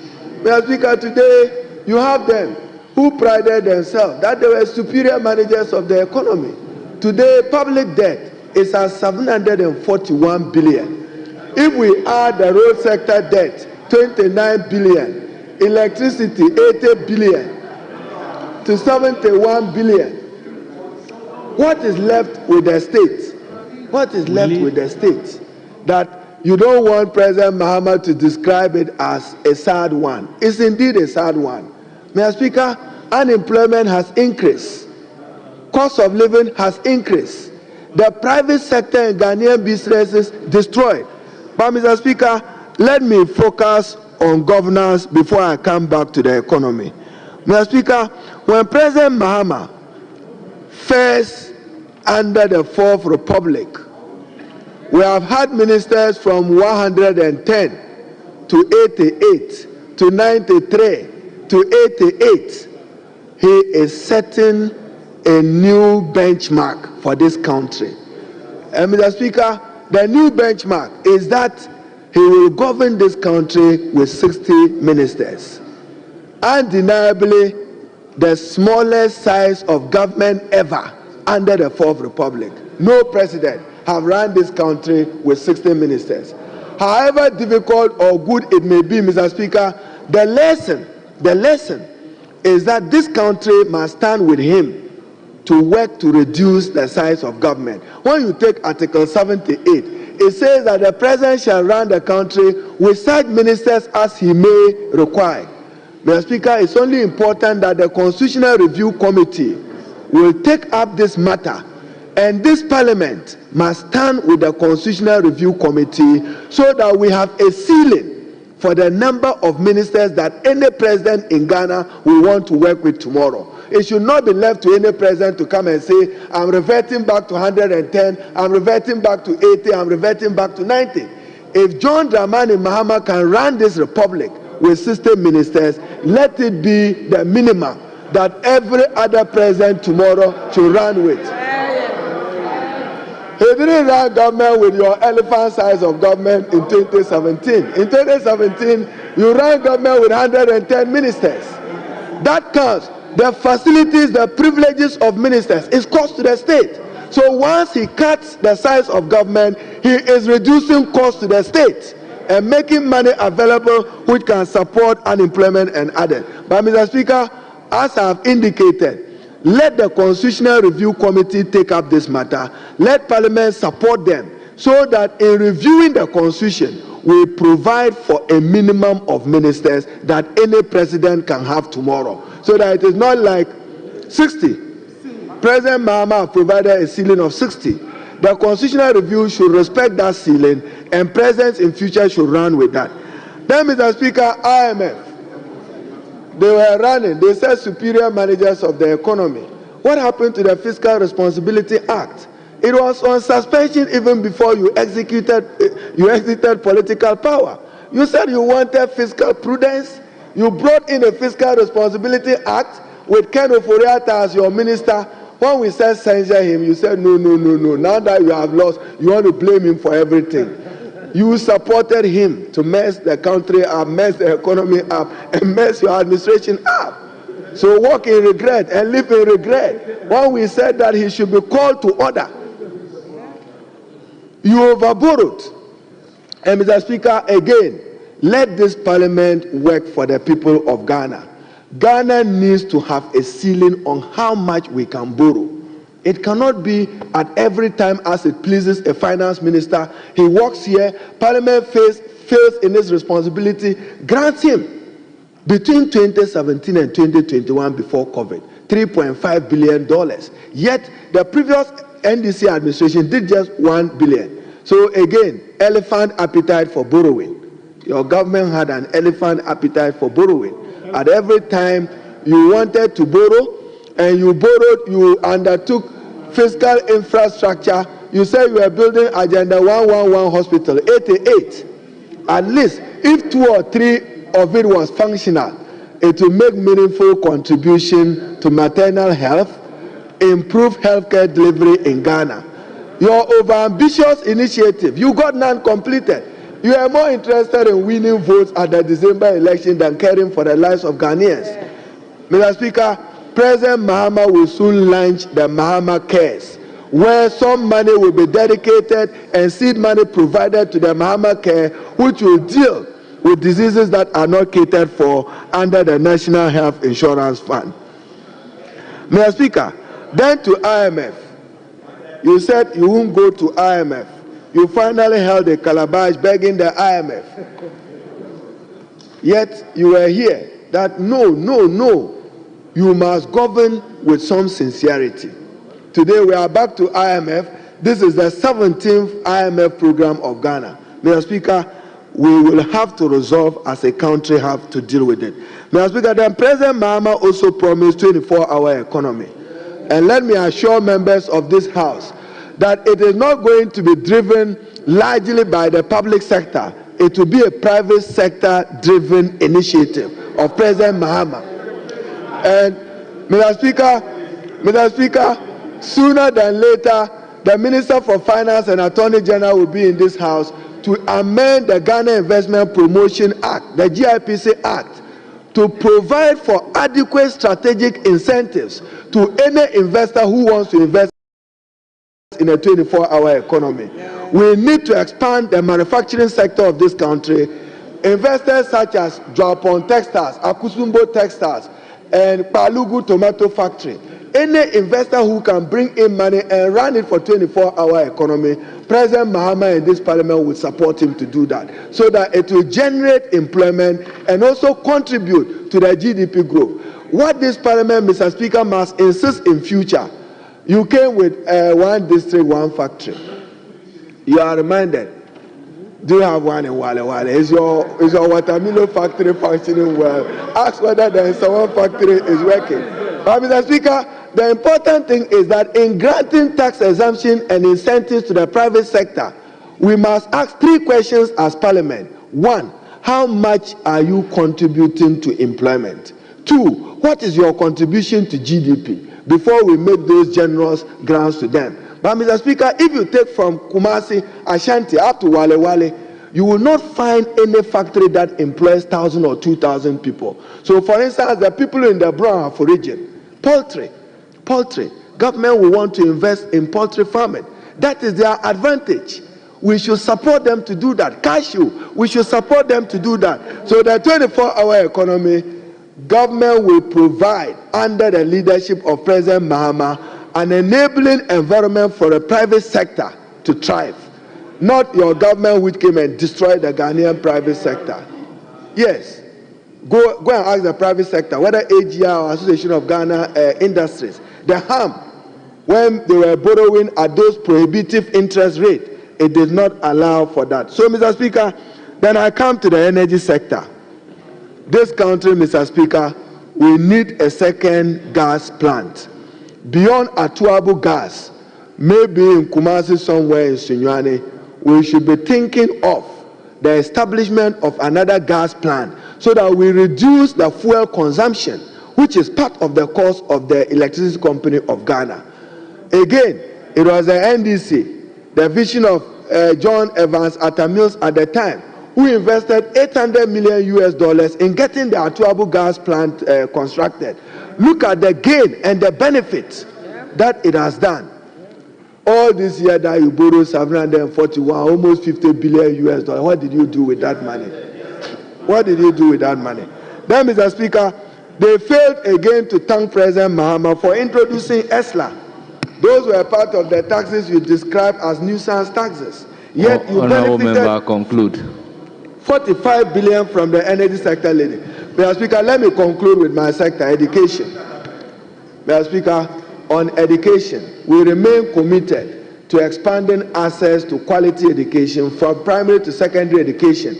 All the abandoned GET Fund projects in your various constituencies, various universities, with an uncapped GET Fund, will receive substantial investment in getting all those uncompleted projects completed. I'll work with the Minister of Finance to uncap GET Fund. We will introduce digital technological hub in the provision of higher education from pre-tertiary level. Mr. Speaker, this year, every public university will get GET Fund support to support 5 PhD students under a new local scholarship secretariat initiative, so that each public university can train Ghanaians under a local scholarship program. Mr. Speaker, we also review curricula. We have difficulties with some Ghanaian languages we need to write, myself and you, Mamprusi and Dagbani. There's no literature on it, we need to work on it. So, Mr. Speaker, I want to thank His Excellency the President for giving us the state of STEM schools.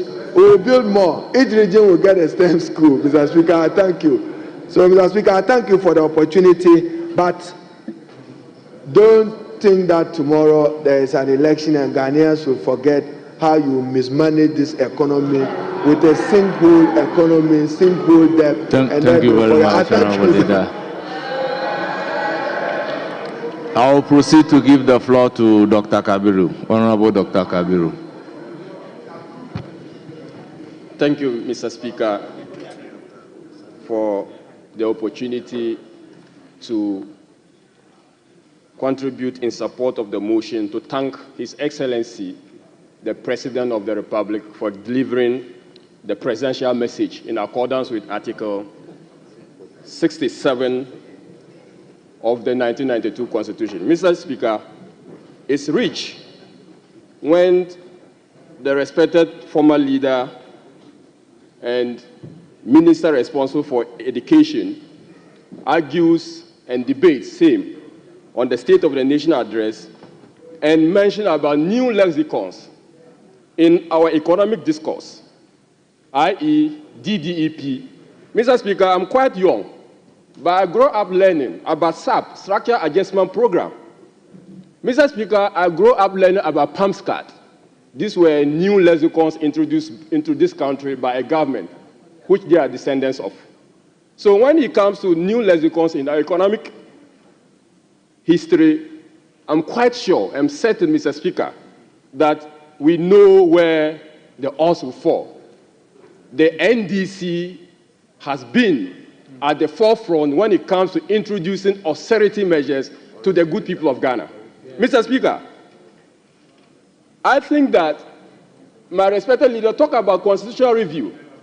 We should equally look at Article 67. Article 67 and put in safeguards.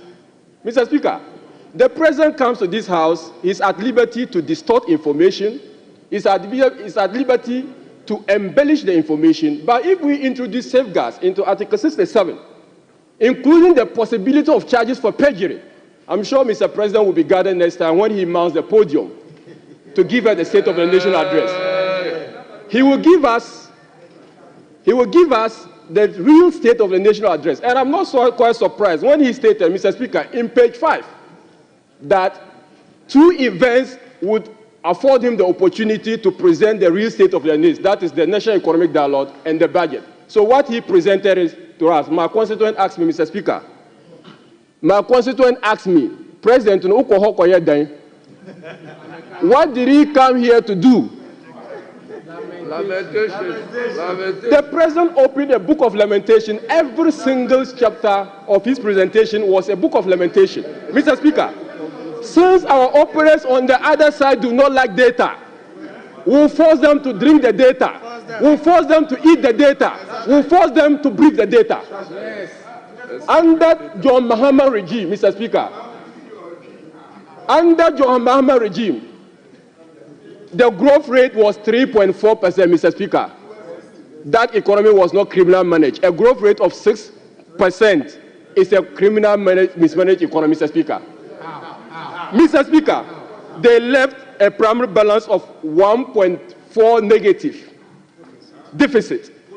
1.4 primary balance, 1.4% was what you left.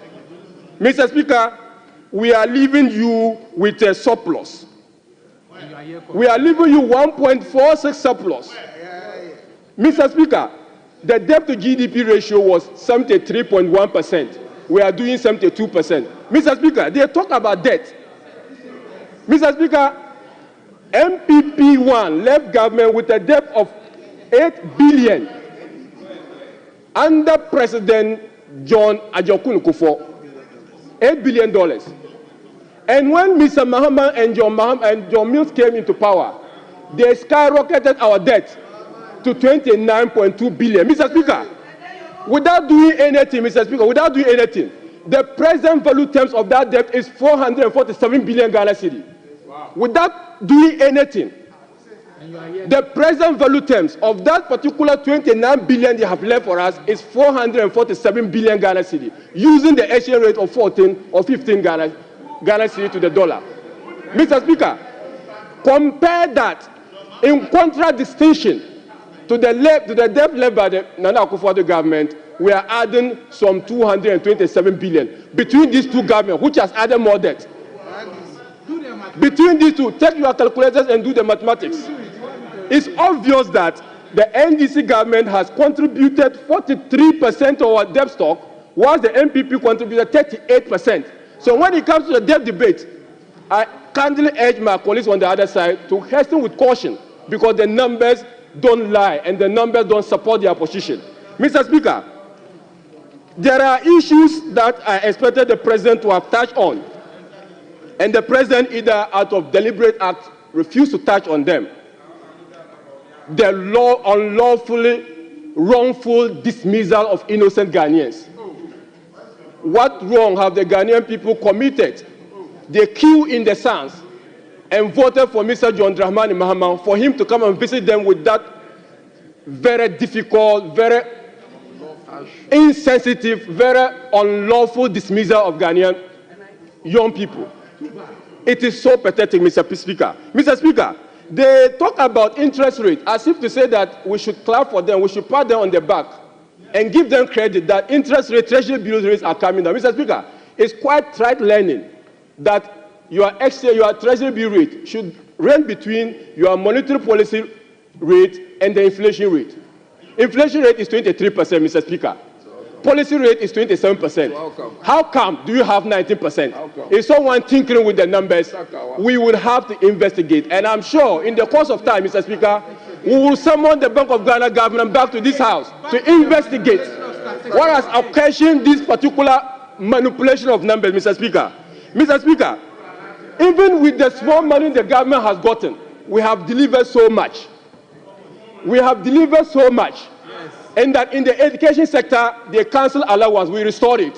Yes. In the education sector, they cancelled allowance, we restored it. Yes. We gave students free senior high school education. Yes. We introduced TVET education and modernize it. Mr. Speaker, this is the achievement in education. When it comes to road sector, Mr. Speaker, we have constructed 13,000 kilometers worth of roads. They did a patch 4,000 kilometers of roads. Mr. Speaker, colleagues from the other side says that it includes Pacho. That has been the metric. That has been the metric we use. And Mr. Speaker, every single constituency here has been a beneficiary of Nana Akufo-Addo intervention. I will go to the Volta region. Mr. Speaker, Honorable member, resume your seat. Honorable Kwame Agoja.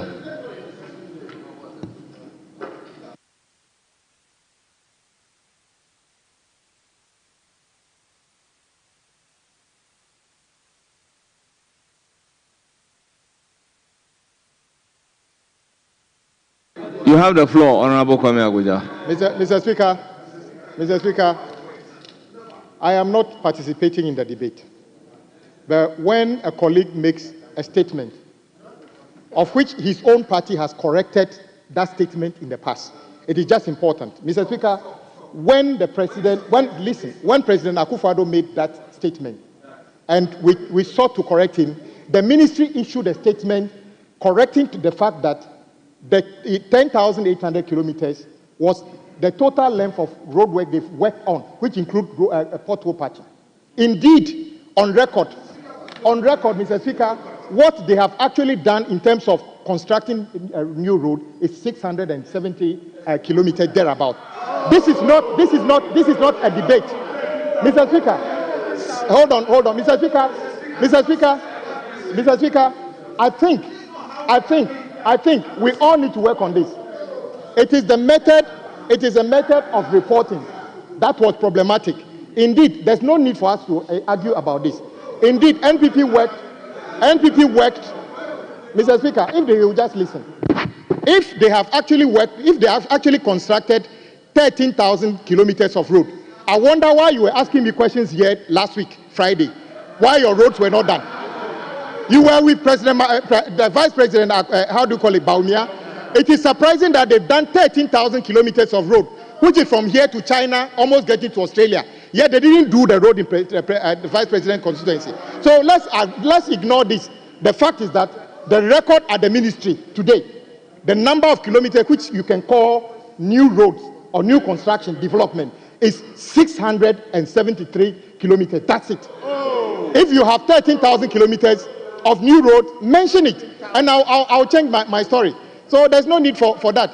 Rather, be worried about the fact that whilst you argued about 17 billion cedis worth of entire commitment on road sector in 2017, you are leaving us a burden of over 100 billion today. And today, you are not shy. You were asking me questions here as to how your road will be completed. Mr. Speaker, I will be happy to make a statement in this House, giving you the details of the mess, Mr. Speaker, of the mess they have left in that country. I was forced to go to Kotoku in Ashanti region on Monday. Guess what? A breach that was reported to everybody, including my colleague minister, in 2018. They ignored it until I have to go there last week to deal with it. These are the things you did.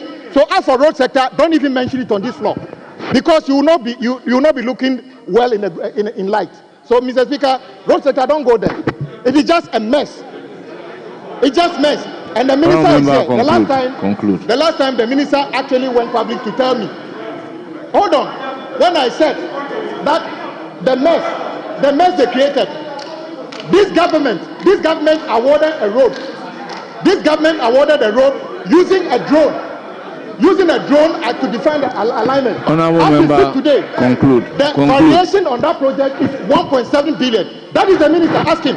Yes, honorable member, you have your turn to debate. The point of order is well noted. Honorable member, you spoke for 7 minutes, so 3 more minutes. You have the floor. Okay, but I will do. You have the floor.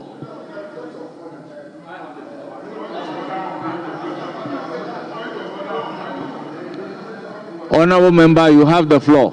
Thank you very much, Mr. Speaker. 3 more minutes. Mr. Speaker, and a point of order has been raised, and I think that part of addressing the point of order shouldn't be part of my minutes. Mr. Speaker. I indicated that before recognizing the point of order, you spoke for 7 minutes. You have 3 more minutes, which means the intervention for the point of order is not part of your minute. Honorable Leader, how do I recognize a point of order on a point of order? Please, Honorable Leader, kindly resume your seat. With all due respect, Honorable Habib, kindly resume your seat. Honorable Kabiru, you have the floor. All right. Honorable Kabiru, your time is running. Mr. Speaker.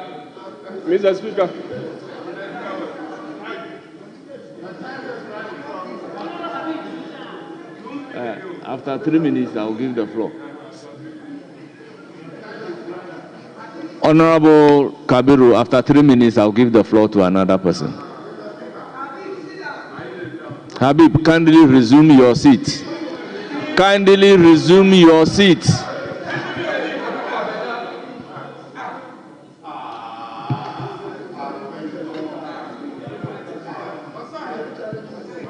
Honorable Minority Leader. Mr. Speaker, with respect, we are always here to help you. We are here to respect the chair. Mr. Speaker, the minority deputy whip was on his feet to draw your attention to an important matter, which he captioned it point of information.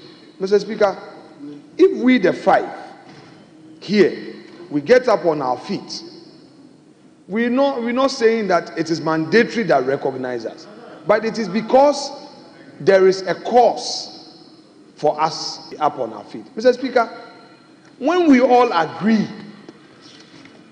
on a protocol for debate, which protocol applies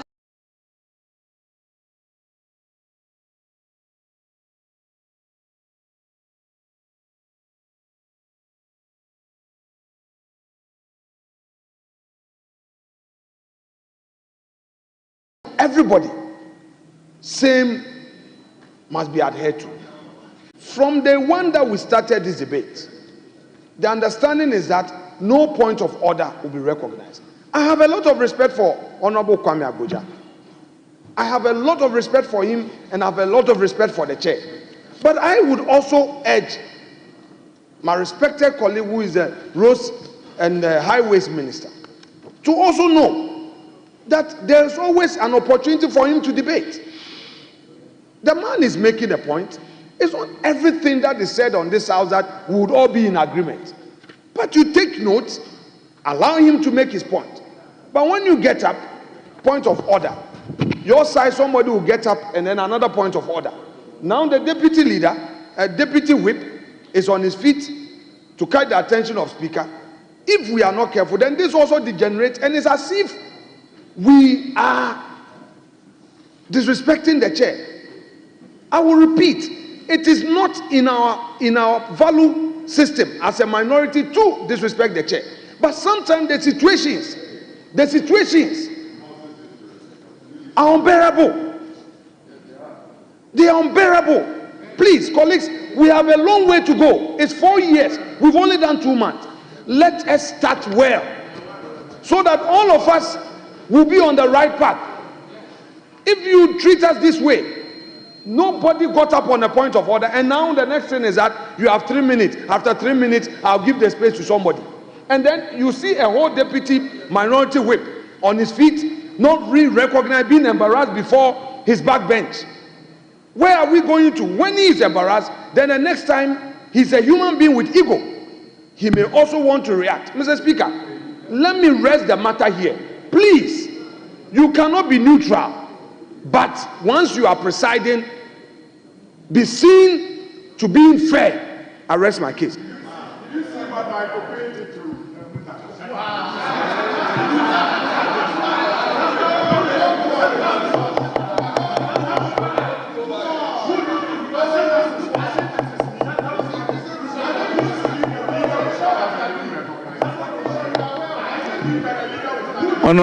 Honorable members, let's take note that in moderating the House, if the majority side is on the floor and a statement is made, let's say in education sector, and the former education minister is on his feet on a point of order, I am inclined to recognize such a person on a point of order. But honorable members, you know the rules very clear that we don't take point of order on a point of order. So, honorable members, give me the opportunity to moderate the House. The road minister, former road minister, is up. Are you up on a point of order against the speaker? Thank you, Mr. Speaker. On the speaker? Because it's the speaker who is speaking. I am the one speaking. So are you on point of order against me? No. I'm on point of information, Mr. Speaker. Honorable members, order. I'm on a point of Unless information. You are having a point of order against the speaker. No. I didn't say that. I didn't say that. Then kindly resume your seat.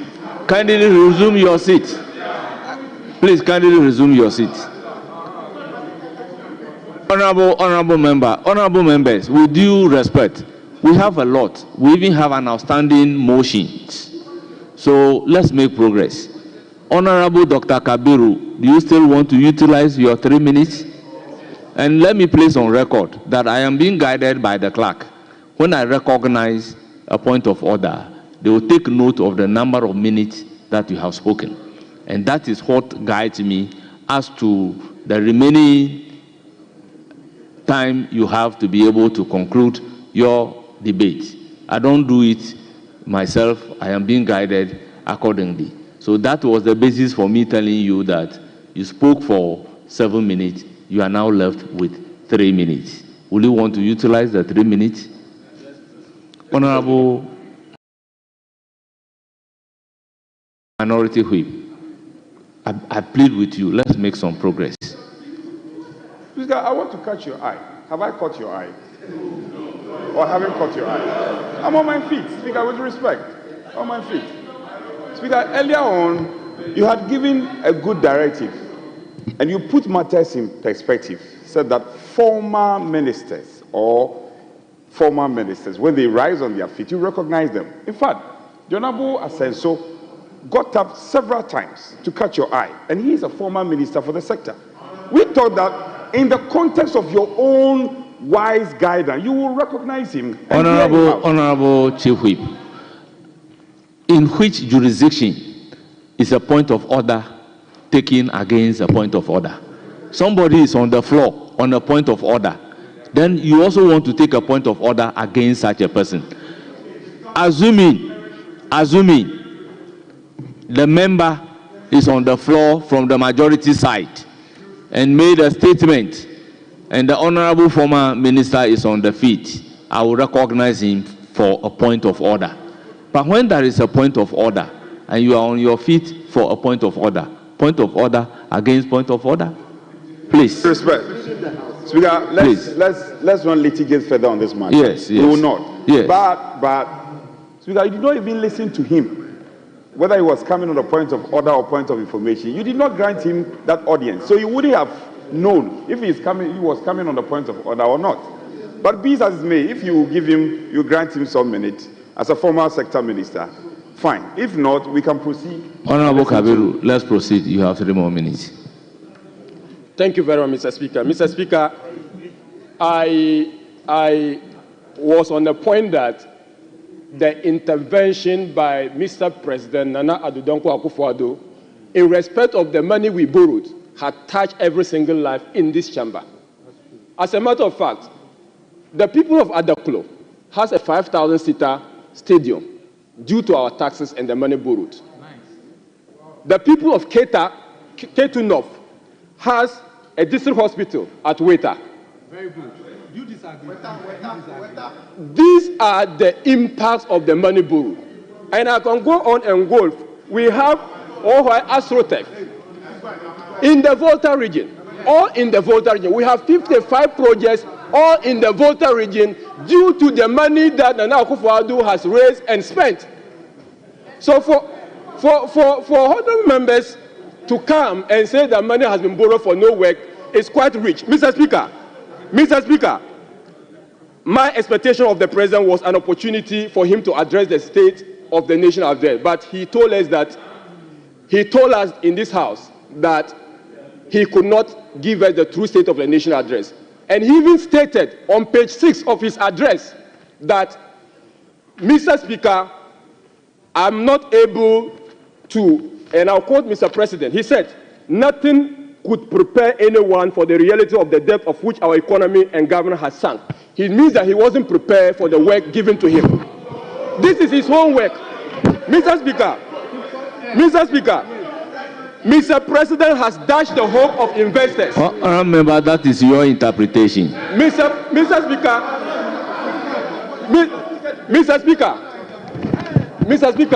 the text, I'm quoting him. Mr. Speaker, I'm quoting him. And I'm quoting for the purpose of emphasis and answer. He said, nothing could prepare anyone for the reality of the depth of which our economy and government has sunk. Anyone, including Mr. President. So I'm quoting him. Those are his own words. So, Mr. Speaker, Mr. President has dashed the hope of Ghanaian youth and the investor community. Mr. President has painted a gloomy picture about the economy which he cannot recover.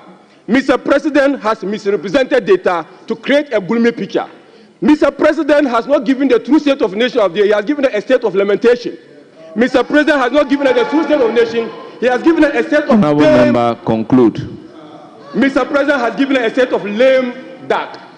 Mr. President has given a state of confusion. Mr. Speaker, the State of the Nation address was what was presented by the Venerable Member of Parliament for Karga, Dr. Amin Anta, and the minority members of this Parliament for that matter. Thank you, Mr. Speaker, for the opportunity. It's now the turn of Honorable James Agalga.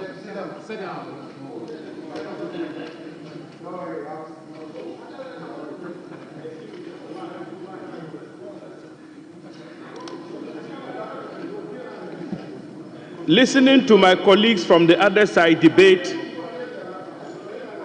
I am very shocked. Yesterday, one of my colleagues from the other side described President Mahama as Terminator number 1. And in his view, he's Terminator number 1 because his chief of staff has issued a directive to the effect that all public sector workers recruited or employed after the 7th of December be relieved of their duties. But, Mr. Speaker, clearly there was an agreement as part of the transitional arrangements. And I'm happy to note that the majority leader was part of the transitional team, that there would be no public sector recruitment after the 7th of December. It was agreed between the government, the outgoing government, and the incoming government at the time.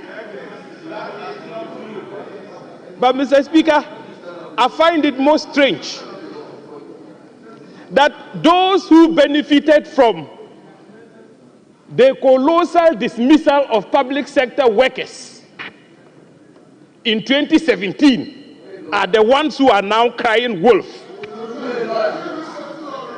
Mr. Speaker, I have in my hands a publication by Ghana Web dated Tuesday, 23rd May 2017, headed as follows: Akufo-Addo sacks 13,000 public sector workers. Mr. Speaker, with your leave, I read, in what has been described as reenactment of the dismissal of some 568 selected public servants by their four-bear government of Prime Minister Kofi Abrefa-Buzia, President Akufo-Addo has, in the last 5 months, sacked a staggering 13,000 public sector workers.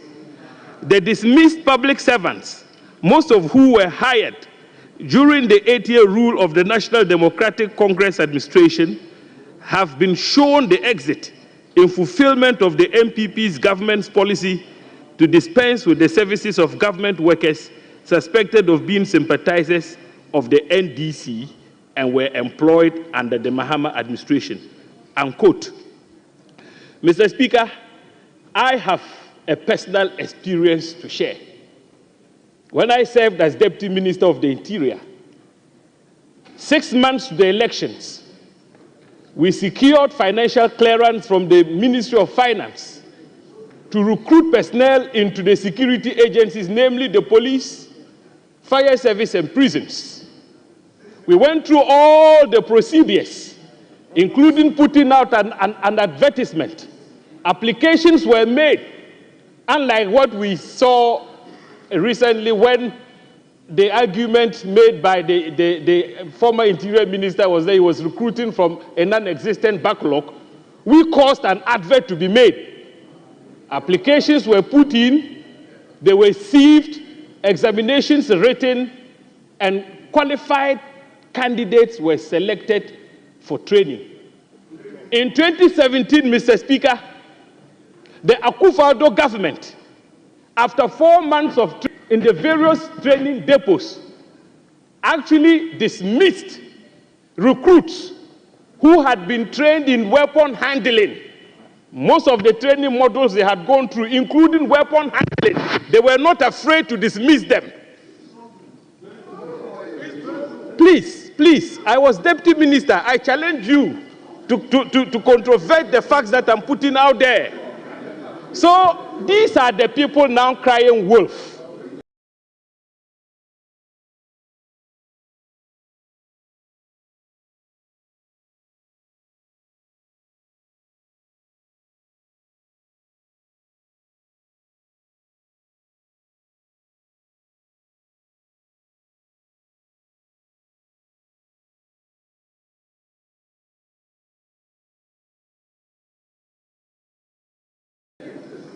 We have been modest.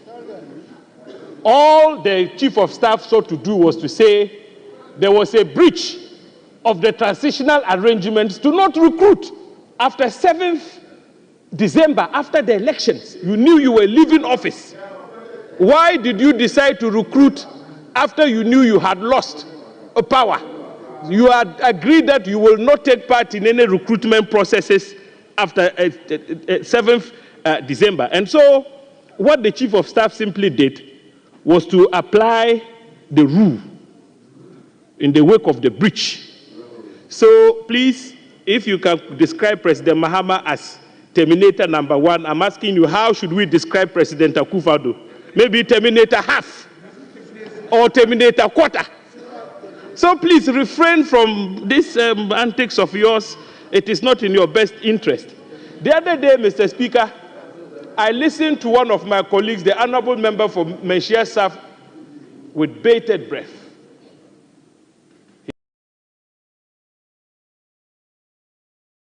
created the impression that the Attorney General, Dominic Ayene, had abused his power to enter nolle prosequi in respect of some of the cases he inherited from Godfrey Dame and Gloria Kufu.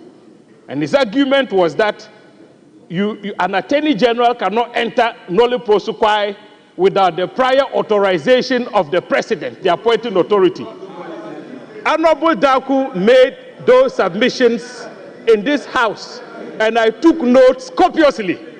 Mr. Speaker, with the greatest of respect, I want to draw my learned friend's attention to the fact that the power to enter nolle prosequi is provided for under Section 54 of the Criminal and Other Offences Procedure Act 30. And in it, the Attorney General does not require the authorization of the President to enter nolle prosequi. So what Honorable Dominic Ayine did in respect of some of the cases he has so far withdrawn or entered nolle prosequi is in tandem with law. It is in tandem with Article 88 of the Constitution, which confers the prosecutorial powers of the state. Honorable James Agarga, just resume your seat. Yes, Honorable Dako. Mr. Speaker, with respect, I think my learned colleague mentioned Menchia South and then added Dako. Please, Menchia South is Honorable Nana Bafweji, John Dako is Swami. So please, let the hands up reflect that. And in any case, very well. In any case, he never said note. What you said regarding the nolle prosequi. He never said that. Honorable John Dako, I agree on the first part, but the second part I disagree because I have the cause sitting down there to draw the Deputy Whip Ahmed Jerry's attention to the fact that Attorney General doesn't need approval from the President to be able to enter a nolle prosequi. And he is there and can bear me out because I have listened to the honorable member. Mr. Speaker, my colleague is a senior member of the House. Speaker, whilst you were addressing us, he was on his feet. He must respect the chair. You must respect the chair. Honorable James Agarga, you have the floor. And so, Mr. Speaker, it's unfortunate the honorable member for Menchia South is not here. I know he's a lawyer of repute, but it's important that he goes back and refresh his memory on his criminal procedure and law so that next time he doesn't mislead this House in that manner. So far, the Attorney General has shown a lot of magnanimity, Mr. Speaker. In almost all the cases... Honourable member, conclude. Oh. Mr. Speaker, to conclude, let me touch on the security sector a bit. The President made the statement that he would employ diplomacy, counterintelligence to deal with violent extremism and terrorism. Mr. Speaker, as part of the diplomatic effort, the President has already reached out to neighboring countries such as Burkina Faso, which pulled out of the Accra initiative after President Akufo-Addo engaged in a major diplomatic gaffe by reporting to Anthony Blinken, the foreign secretary, or if you like, the equivalent of the foreign minister in the United States at the time, about Burkina Faso, a neighboring country, that they had brought in mercenaries to help them fight terrorism. President Mahama has taken it upon himself to fix the mess, that diplomatic mess that was created by Akufo-Addo in our quest to protect our country from violent extremism and terrorism. Your time is up. I proceed to give the floor to Samuel Abu Jinapo. Thank you, Right Honourable Speaker. When I was Speaker on the 27th of February 2025, the President came to this House to fulfill his constitutional obligation of giving the message of the state of the nation. But, Mr. Speaker, I believe that this House almost unanimously have now agreed that that statement was indeed a message of lamentations. And I think all of us are agreeable on that.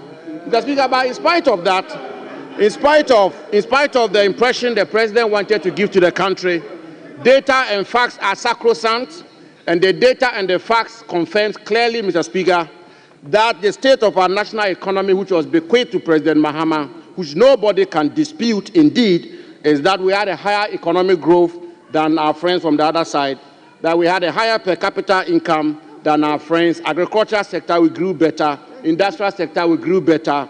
We created more jobs than they created in their 8 years in office. Lower fiscal deficit. A primary balance is lower than our friends from the other side. And it goes on and on and on. But, Mr. Speaker, let me address one very important matter, which is the question of the size of government And indeed, the president, when he addressed this House, made the claim that he had formed the leanest and most effective government in the history of our country. So, Speaker, I want to submit that you can have 10 ministers, another government can have 20 ministers, and the government that has 20 ministers may have a smaller government machinery, a smaller government size than you who have 10 ministers. And I want to demonstrate that, Mr. Speaker. Mr. Speaker, it's on record. The record is that the pegging or ranking of officials of the presidency are as follows, Mr. Speaker, since the inception of the fourth Republican dispensation. The Chief of Staff is pegged at the rank below the Speaker of Parliament, but above a cabinet minister who doubles as a member of Parliament. Mr. Speaker, a senior presidential advisor is pegged at the level of a cabinet minister who doubles as a member of Parliament. So a senior presidential advisor, by all intents and purposes, their salaries, emolument, conditions of service, is equivalent to a cabinet minister who doubles as a member of Parliament. Mr. Speaker, a presidential advisor is pegged at the level of a cabinet minister who is not a member of Parliament. A presidential staffer is pegged at the level of a non-cabinet minister who is not a member of Parliament. And a presidential aide is pegged at the level of a deputy minister. These are the rankings since the inception of the fourth Republican dispensation. Mr. Speaker, so if you want to see the size of government and its bearing on the national exchequer, Mr. Speaker, don't just look at ministers and deputy ministers. Look at the government holistically.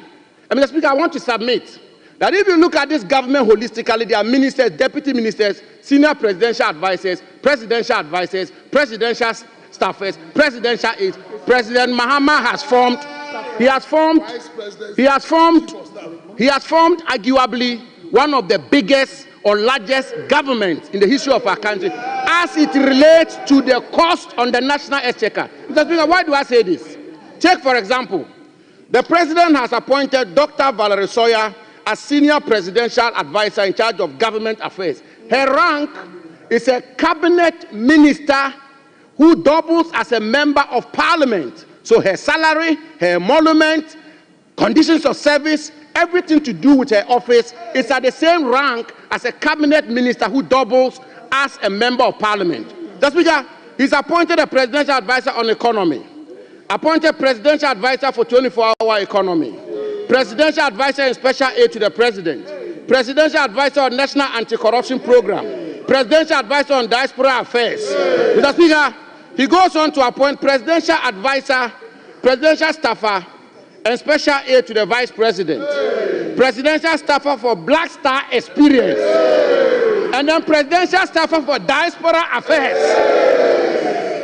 Mr. Speaker, then he goes ahead to appoint 5 policy advisors to the vice president. Mr. Speaker, he tells the country that he's appointed a minister in charge of agribusiness. And yet, he's appointed director at the presidency in charge of agriculture and agribusiness. My good friend Peter Buama Otukono. Mr. Speaker, he says he will not appoint deputy regional ministers. And he appoints 16 presidential staffers in charge of the 16 regions of our country. Mr. Speaker, I want to submit that these presidential staffers in charge of the 16 regions of our country, in essence, as it relates to the cost on the national exchequer, are in fact, indeed, and in substance, deputy ministers of state. Mr. Speaker, he then appoints, Mr. Speaker, listen carefully, please. Mr. Speaker, he then appoints 1 presidential advisor on media, 4 directors of communication at the office of the president, 5 deputy directors of communication, 2 communication specialists, 5 technical communication assistants, 1 media aide, 1 assistant media liaison officer, 1 communications consultant. Mr. Speaker, I've done the mathematics, and I want to submit. Mr. Speaker, I've done the mathematics that I want to submit, and I do this not from a partisan lens, but I do this as somebody who had the privilege and honor to serve as Deputy Chief of Staff. I know how it works. In terms of the cost on the national exchequer, the President has appointed 100 ministers and deputy ministers. The President has established a Ministry of Youth Development. Mr. Speaker, I want to refer the House and my good friend, Honorable, I will tender all of this, Mr. Speaker. I will tender this. I will tender this. I will tender it. Mr. Speaker, but, Mr. Speaker, the Honorable James Agalga, my very good friend, has talked about how the MPP government terminated some appointments. Mr. Speaker, assuming without admitting that that even happened, shouldn't our governance move forward? Shouldn't we have good governance? And indeed, when we promise resetting, what does that mean? But, Mr. Speaker, more importantly, may I refer the House, Mr. Speaker, may I refer the House to Article 191 of our national constitution, which states, and I quote, "A member of the public services shall not be dismissed or removed from office or reduced in rank or otherwise punished without just cause," end quote. Mr. Speaker, we are building a nation, and there are hundreds and thousands of people out there who have lost their jobs. I think our friends from the other side, the Honorable James Agaga, should join us to appeal to the President, just as he took an oath, Mr. Speaker, on the second schedule of our national constitution, where he said, and I quote, "to protect and defend the Constitution of the Republic of Ghana," end quote. Article 191 is a provision of the Constitution of Ghana, and the President is enjoined to indeed defend and protect this provision of the Constitution. Mr. Speaker, the President, in the same schedule, swore an oath to do justice to all manner of persons. Some of these people whose appointments have been terminated, some are NDC members, Mr. Speaker. Some are MPP members. Some are non-partisan. Some don't even know what happens in politics. And yet, a president who says he'll be father for all has terminated the appointment. When President Mahama was leaving office, Mr. Speaker, he appointed Mr. Joseph Whittal as the Commissioner for Shraj. He appointed Joseph Nkrumah as Chairman of NCCE. On 23rd December 2016, he appointed Daniel Domevilo as Auditor General. Mr. Speaker, it is not Abu Honorable member, conclude. Or it is not the minority. It's not the minority, Mr. Speaker, who is giving the president names. No, Mr. Speaker, when you go out there on the streets, it's the Ghanaian youth who are talking about that. That the president promised to create jobs, and yet he's come, and the talk on the street is that Mahama Bako terminations, baby. Mr. Speaker, and that is why they have named him. We haven't named him. The minority hasn't named him. They have named him Terminator #1, and therefore.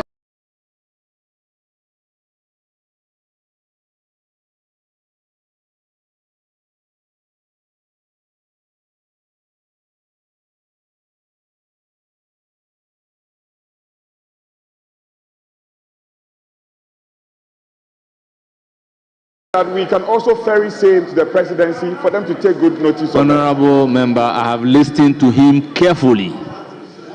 He said if they want him to tender, he would tender. So if nobody requested, why would he tender the document? It's different from you saying that he wants to tender. So, honorable member, I think you are out of order. Honorable Godfred Sedu Josao, you have the floor. Thank you very much, Right Honorable Speaker, for the opportunity to contribute to the motion before us today on thanking Mr. President on his message on the state of the nation. We are grateful to Mr. President for fulfilling his obligation under Article 67 and making himself available to this House and presenting that apt a message on the state of the country. Mr. Speaker, you would realize that Mr. President spent less time in talking about the record that he came to meet. Indeed, we are hoping that in coming days, the ministers of state of the various sectors will truly get us to understand what His Excellency the President inherited, so that at the end of his tenure we'll be able to judge from where he took, what he has added on or subtracted. Then we'll be able to judge that sincerely Mr. President has moved this country forward or backward. I think that will be a fair request to make. Mr. President, Mr. Speaker, I have listened to some debates already, and I listened to my good brother who just concluded and sat down. There's one truth, that yes, he has 60 ministers. Indeed, he hasn't even got 60 ministers yet. And there's a government machinery, advisors, etc. that go on. And you know that the appointments made so far are not even up to 50. And so if you had a government machinery that was run by over 300 men, and today you have a president that has not appointed up to 50, there's no way you can compare these sizes. And so being a House of Records, I think that we should be truthful to what the record really is. Mr. Speaker, in all these debates about the macroeconomic indicators, etc., there's one truth.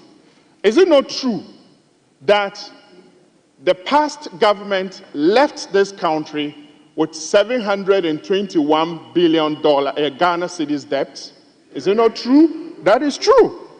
Is it not true that President Mahamad's government in 2017 left $250,000 in the sinking fund? That's true. $50 million in the sinking fund. It is true. Is it not true that when Akufo-Addo government was leaving, cocoa sector rose alone accrued a debt of 21 billion Ghana cedis? That's true. Again, is it not true that when the Akufo-Addo government was leaving power, it left a cocoa sector debt of 32.5 billion Ghana cedis, and that by September, we will be due to pay 9 billion Ghana cedis out of that? Is it not true that production of cocoa actually reduced from the expected 850,000 metric tons to under 500,000 metric tons, and that we were not able to pay the forward sales of cocoa that we made to the tune of 333,000 metric tons that we are yet to pay and had to roll over, and that this year that payment is due?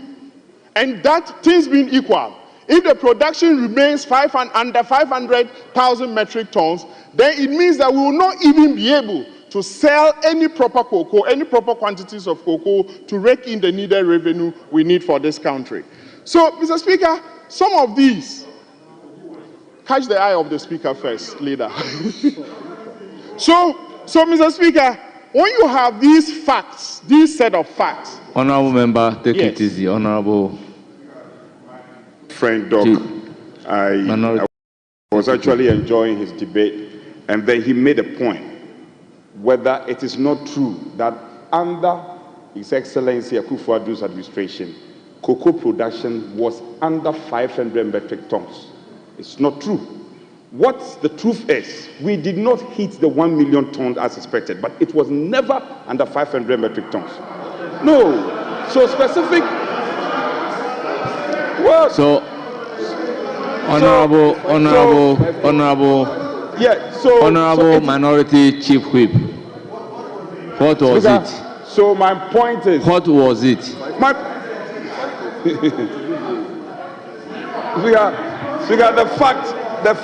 The fact is that are you listening? Will you listen? Are you listening? It was 530 metric tons. That was it. That was, I'm spot on. So, Doc, who I respect, should just, navigate properly and stay on course. That one, Doc, you got it wrong. I beg you. Mr. Speaker, thank you very much for the opportunity again. My leader, respected leader, is not right. He's not truthful. I've been in the Committee of Agric for the past 4 years, and so I'm endowed with the figures. Indeed, Mr. Speaker, the actual production is 435,000 metric tons. That's what we recorded last year. So I'm just being generous and diplomatic by saying under 500,000 metric tons.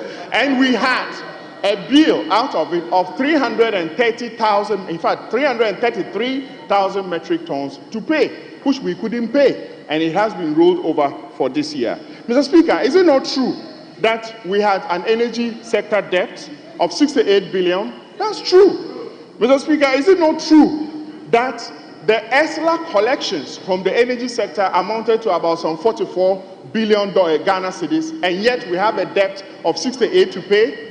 These are facts. And Mr. Speaker, is it not also true that in 2017, the exchange rate of cedi to dollar was $1 to 4.2 Ghana cedis, and that today, as at the time Mr. President Akufo-Addo was leaving office, it was almost 16,000.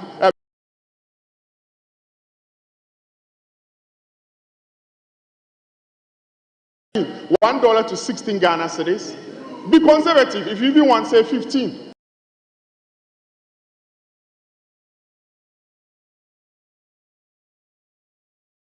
But these are the facts of the economic indices. And so let's not pretend that we can use macroeconomic jargons to bamboozle the people that we represent. This is the state of the economy. Let's admit to it and see how we can all speak to the script of resetting this country. Mr. Speaker, the other thing that excited me about His Excellency's message, which I think we must all avert ourselves to, again, is that let's be conscious of this fact.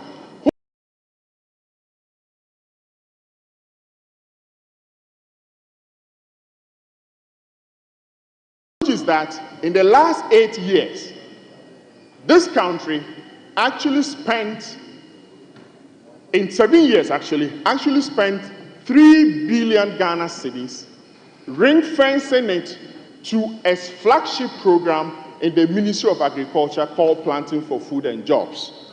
Mr. Speaker, we spent this money, yet year in, year out, inflation of this country has continued to go up, and a chunk of the reason for the country's inflation has always been food price inflation. Mr. Speaker, at the same time, having spent this quantum of money, when last year we had just 7 weeks of drought, Mr. Speaker, all our vulnerabilities was exposed. We were running helter-skelter. We didn't have food stocks. We didn't have any buffers. Our production was on its knees. The Ministry of Agriculture and Ministry of Finance was panicking, trying to import food into our country. Mr. Speaker, this state of affairs is not positive for our country. That is why I was excited listening to Mr. President outline a number of programs that he intended out to revolutionize the agricultural sector. Mr. Speaker, the President announced the Agriculture for Economic Transformation agenda, which for me is the game changer. Mr. Speaker, I want to invite my colleagues that let's not mock at the program. From what we have gone through as a country, I think that this agenda that Mr. President is proposing is something that we should all subscribe to. In that program, he has 2 major components that excite me. One of them is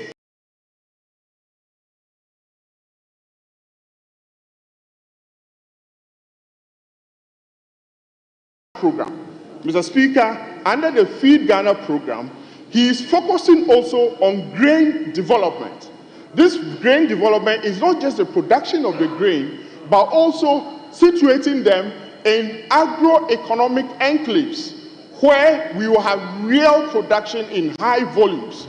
That will not just leave it at production, but there will be supplementary agro-processing of these produce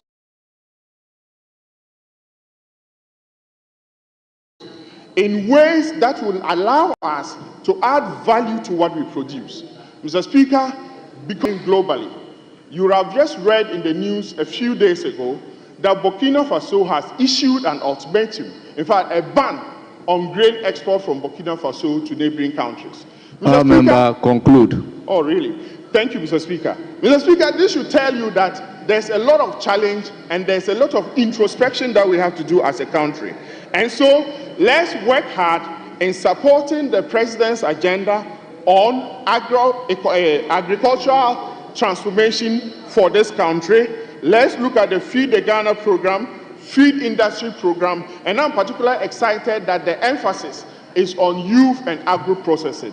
Mr. Speaker, I look forward to the budget where we will have numbers tied to this program and we can come back with an appropriate debate for the various sectors. I thank you very much for the opportunity, and I thank Mr. President for giving us that message of hope in his State of the Nation. Thank you very much. Thank you. It's now the turn of Honorable Asensu Boachi.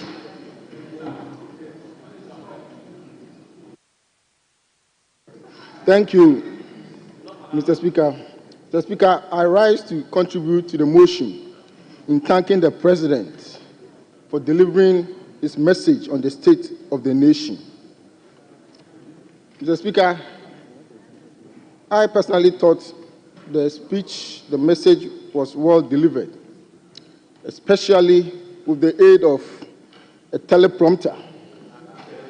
When the President was making his presentation, I was telling my colleague that the President will look good on the screens because it will appear as if he's was speaking extempore.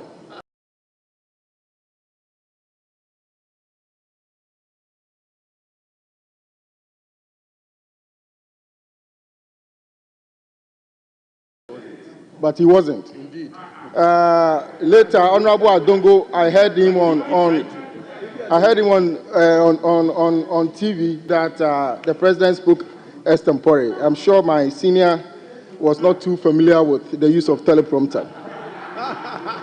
But, Mr. Speaker, much as the President's presentation was well delivered, the content was associated with lamentations, contradictions, mischief, misrepresentation of facts and issues, and a flawed narrative of urban roads, poor urban roads network in our country.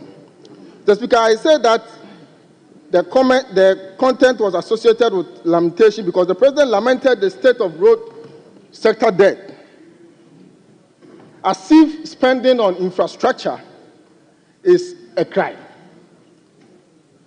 Mr. Speaker, taking on debt is a critical part of an economy and even business. Those of us who run our small business, we encounter debt. You can ask the big industrialists in our country, the big business.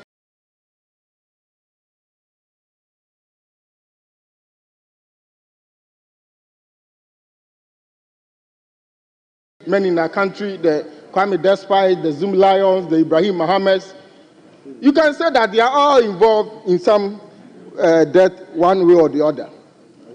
I submit to the Speaker that debt is not a bad thing. It depends on what you use the debt for.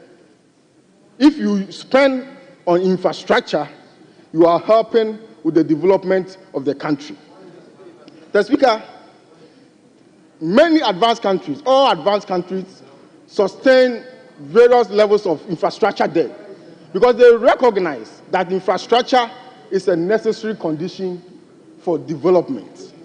Right from the outset, the Akufo-Addo administration made infrastructure provision, especially road infrastructure, highways, bridges, and interchanges, as a necessary condition for our development takeoff. And therefore, we invested a lot in infrastructure, road infrastructure, because we know the importance of road infrastructure in ensuring efficiency, promoting and ensuring productivity, production, increasing trade, and what have you. Mr. President, in the 1950s, Mr. Speaker, in the 1950s, one of the critical interventions the United States made in their effort to develop their country is to embark on interstate highway projects, connecting the various states in the U.S. with highways, dual carriage highways. And that transformed their economy. In fact, studies have shown that with road infrastructure, especially highways, when you invest $1, you make economic returns of $6. That is 600%. That tells you the importance of infrastructure. So when you build roads and you incur debt, it's not a bad thing. Over time, you recoup it, and it will help in the development of the country. So, Mr. Speaker, I want to submit that successful infrastructure investments pay for itself.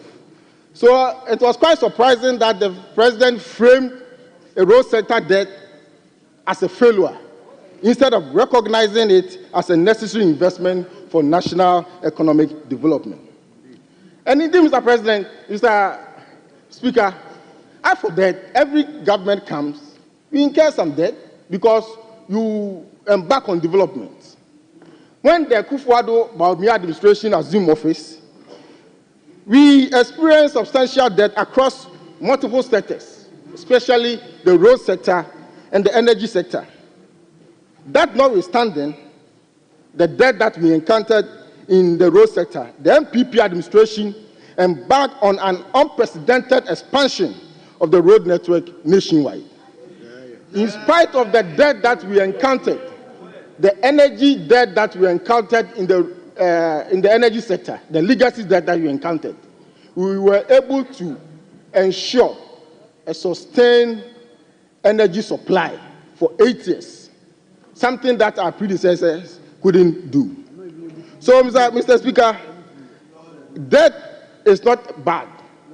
It depends on how you use it, and we use it for infrastructure development, which is a necessary condition for development. Mr. Speaker, the President's speech also was characterized by contradictions, because I heard Mr. President laying a good basis, good foundation, why road infrastructure is very important for our country.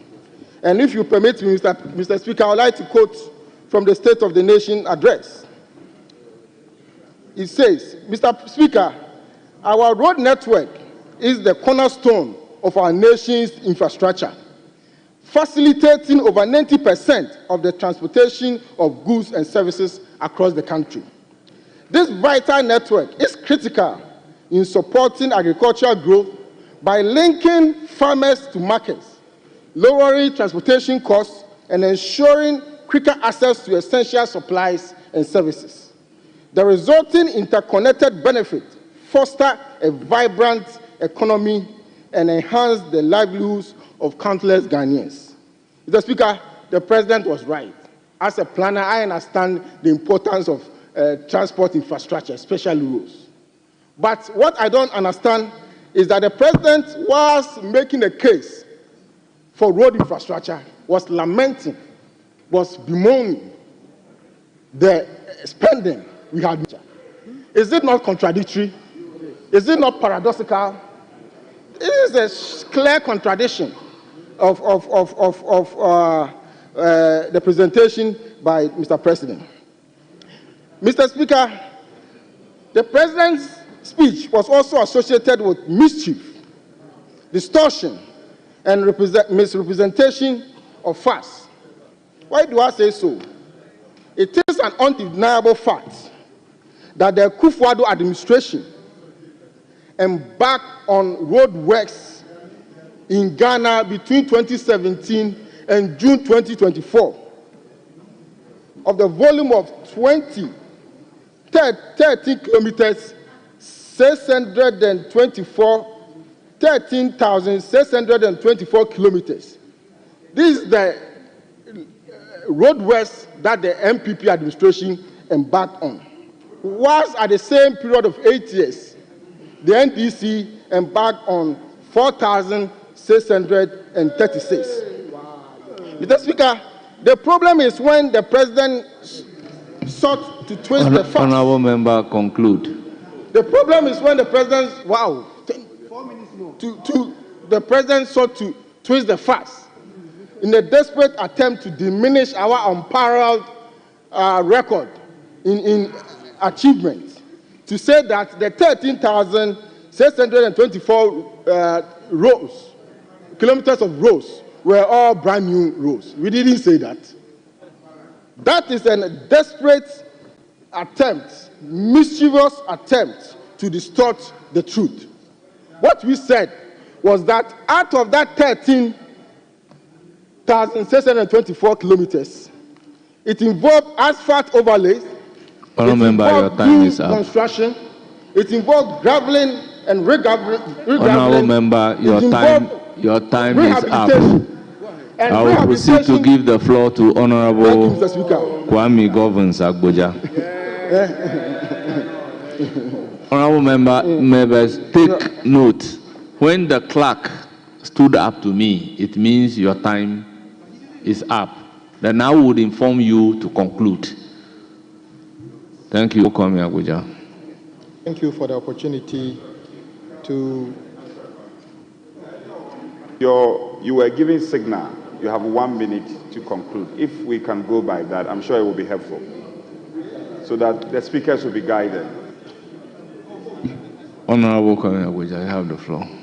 Mr. Speaker, I thank you for the opportunity to thank the President for delivering on his constitutional mandate and telling us about the state of Ghana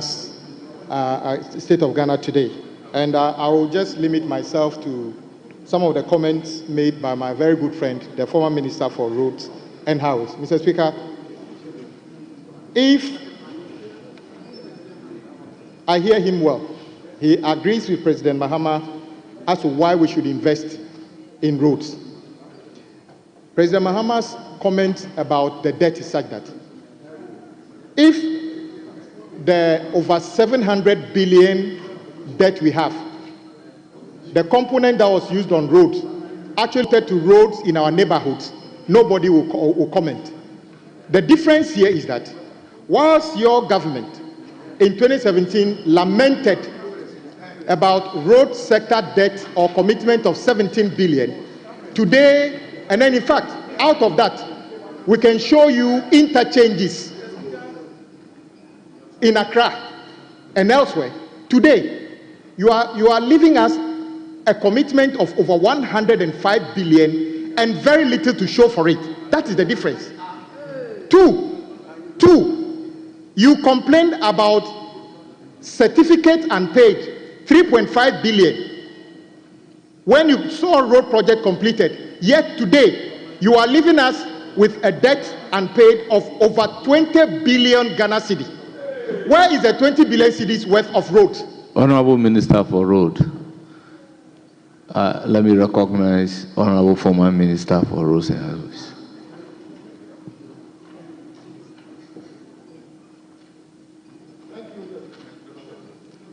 Thank you, Mr. Speaker. Mr. Speaker, I'm on my feet on point of information. The Honorable Roads Minister is saying that we showed very little for the spending that we made in the road sector. Mr. Speaker, in terms of interchange alone, whilst in 8 years, it's not for you to decide. It's not for you to decide. Sit down for him to decide. Are you the Speaker? Are you the Speaker? You are not the Speaker. Honorable members, order. The Speaker. Honorable member, does he need the information from you? Yes, I think the nation and the House needs this information. You are not the Speaker. You are not the Speaker. Honorable former Minister for Roads and Highways, candidate, resume your seat.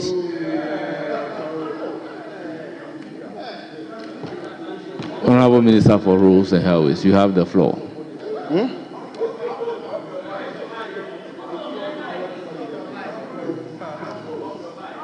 Honorable former Minister, off your microphone.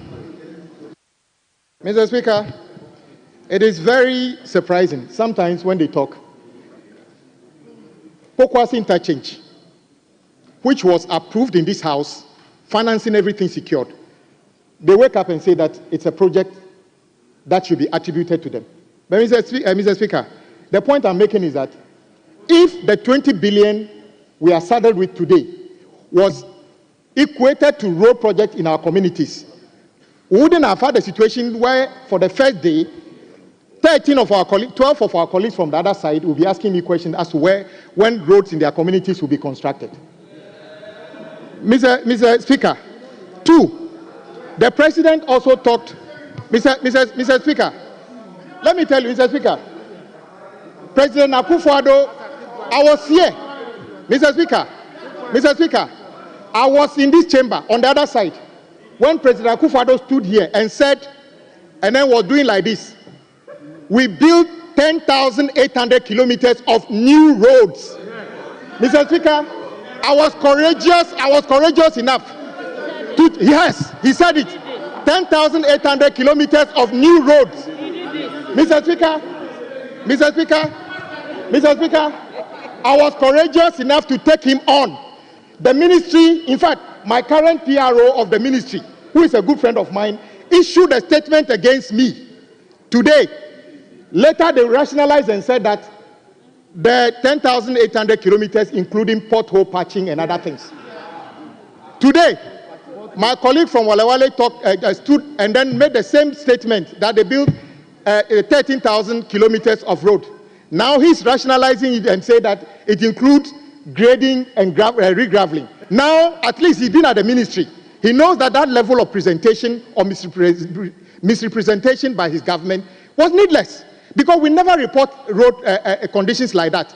We never report and say that I built this, I built. We say that feeder road, trunk road, this is what we did. My brother, look, you are going to spend you are going to spend 4 years in opposition. You have enough time to talk. Don't worry about that. Mr. Speaker, we listen to you in silence, so have the courtesy to listen to others similarly. Under my colleagues' stewardship, almost 100% of the project awarded were sole sourced. Oh, it's a sole source. This government have even set up Ministry of Procurement to say that, Speaker, let me tell you on record, part of the reason we are saddled with over 105 billion is that they were just throwing contracts here and there without any proper planning. Today, Mr. Speaker, we are committed that we would improve the level by which we prepare projects for awards.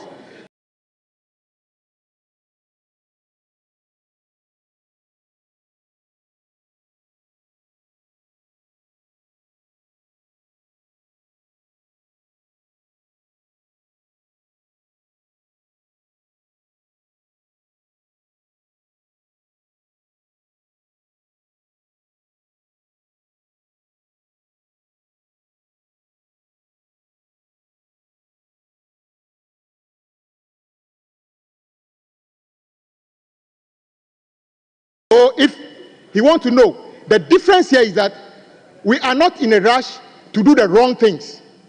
President Mahama admits and acknowledges the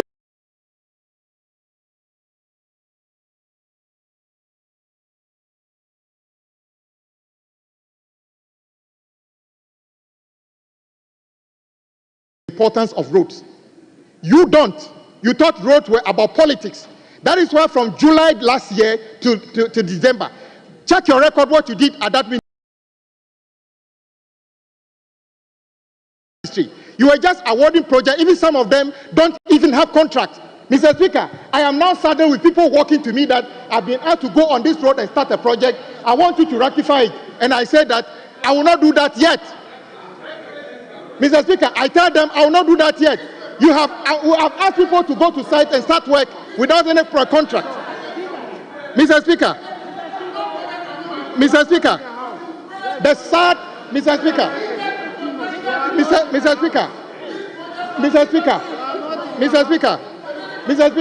I think my former respected colleague, my former respected minister, just left the ministry.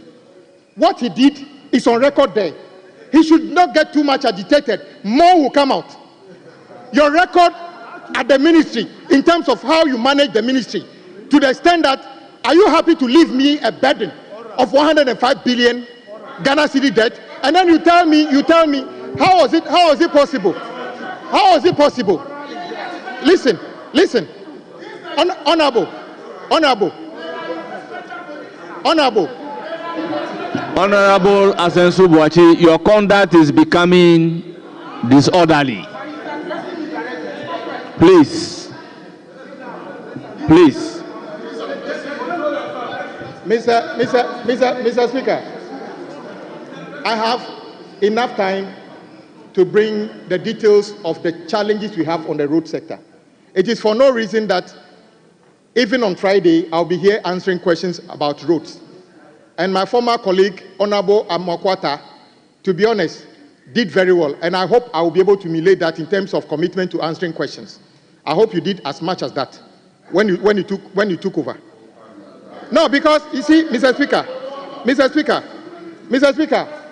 when my colleague, Mr. Speaker, when my colleague was speaking, he said many things I disagreed with. I wasn't sitting in my chair ranting. Let me just tell him, I tell no lie about the road sector. And let me tell him that he served at the ministry before I went there. But I am more detailed and in-depth with that ministry more than him. Even after he said, I will never come here. Yes, I will never come here. I will never come here and make any false statement. Mr. Speaker.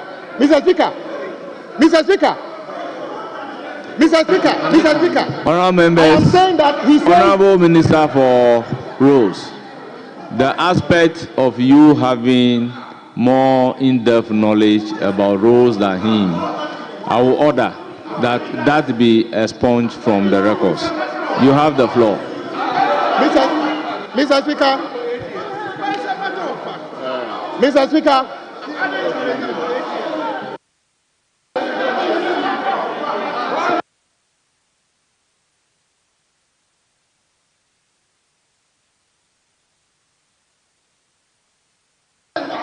Honourable members, kindly resume your seats. Honourable members, kindly resume your seats.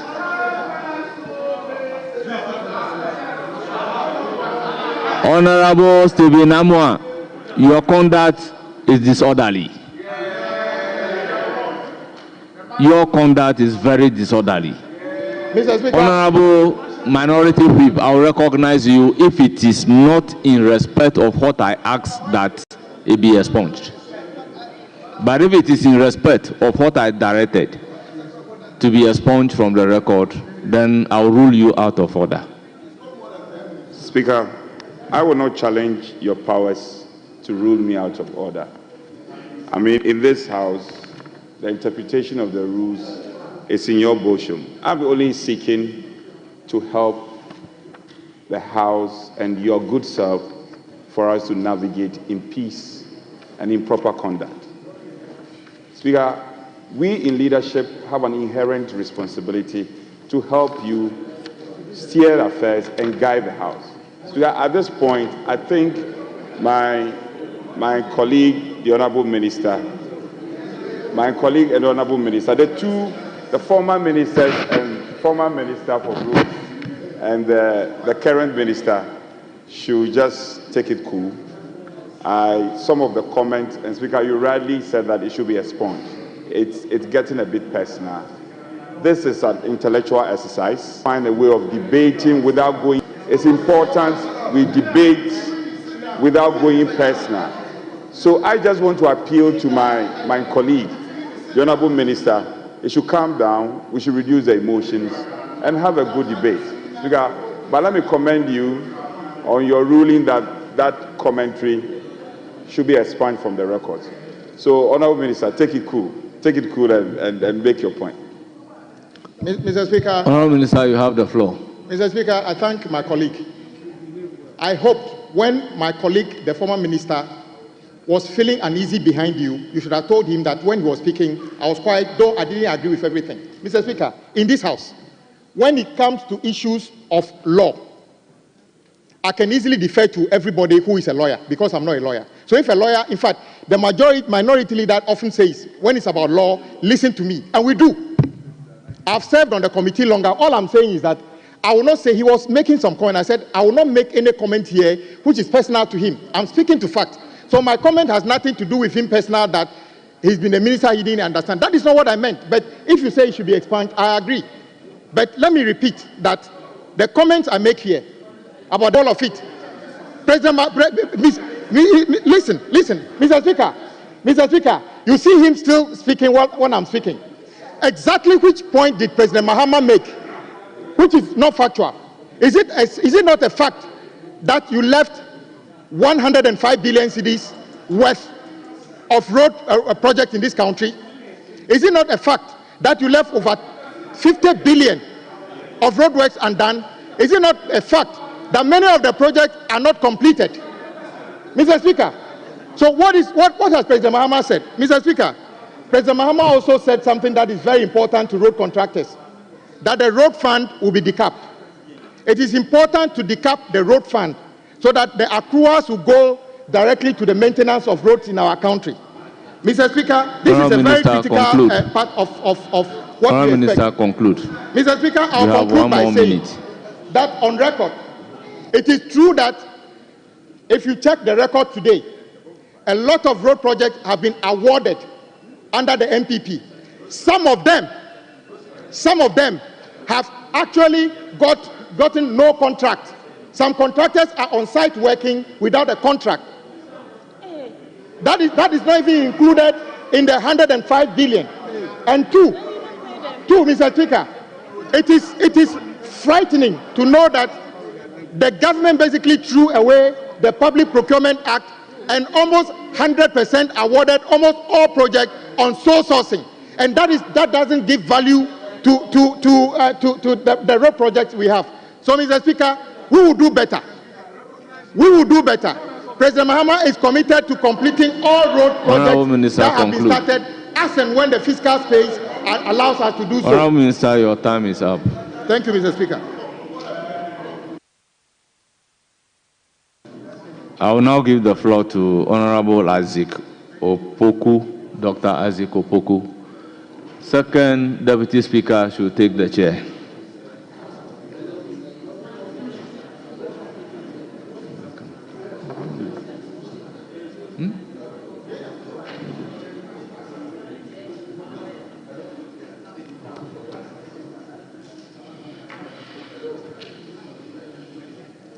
Please, you have the floor.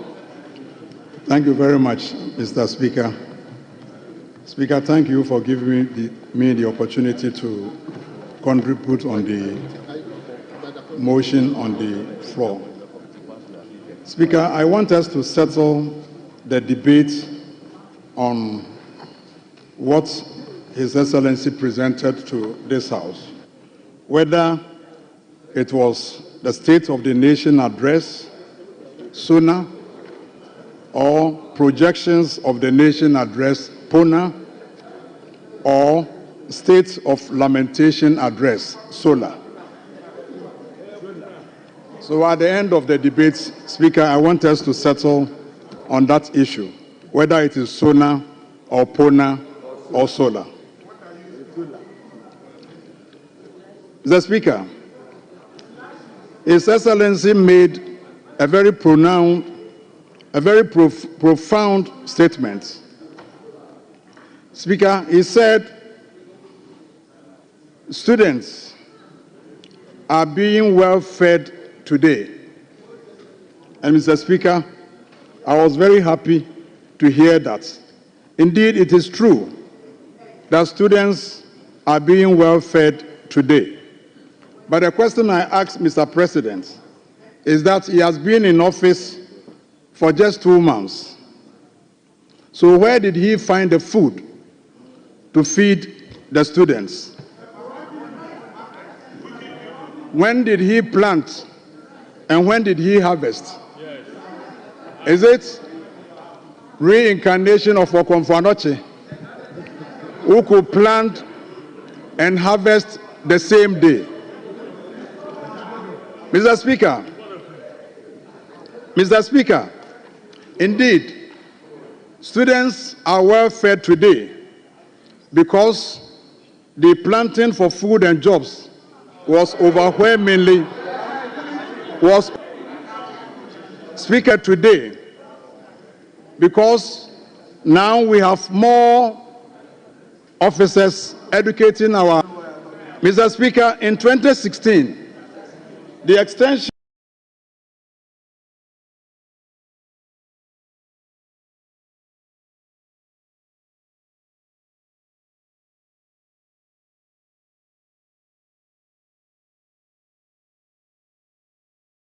officer to farmer to 1,500.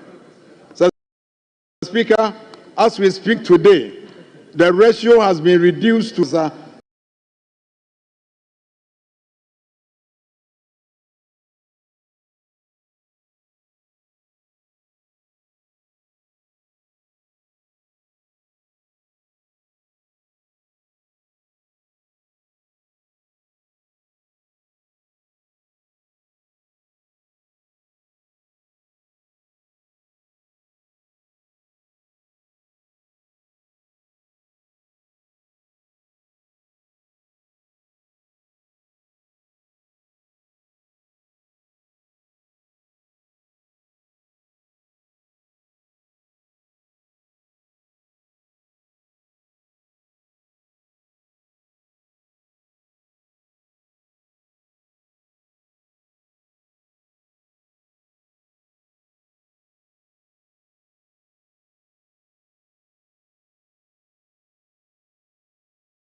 to ignore all the monumental achievements. Mr. Speaker, in the same handing over notes, Cocoa Board indicated that in 2020-2021, Cocoa Board achieved historic cocoa production. 2020-2021, Cocoa Board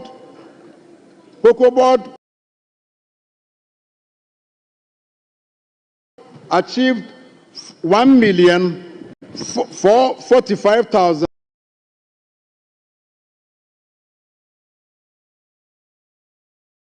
385 metric tons. Mr. Speaker, that is the highest production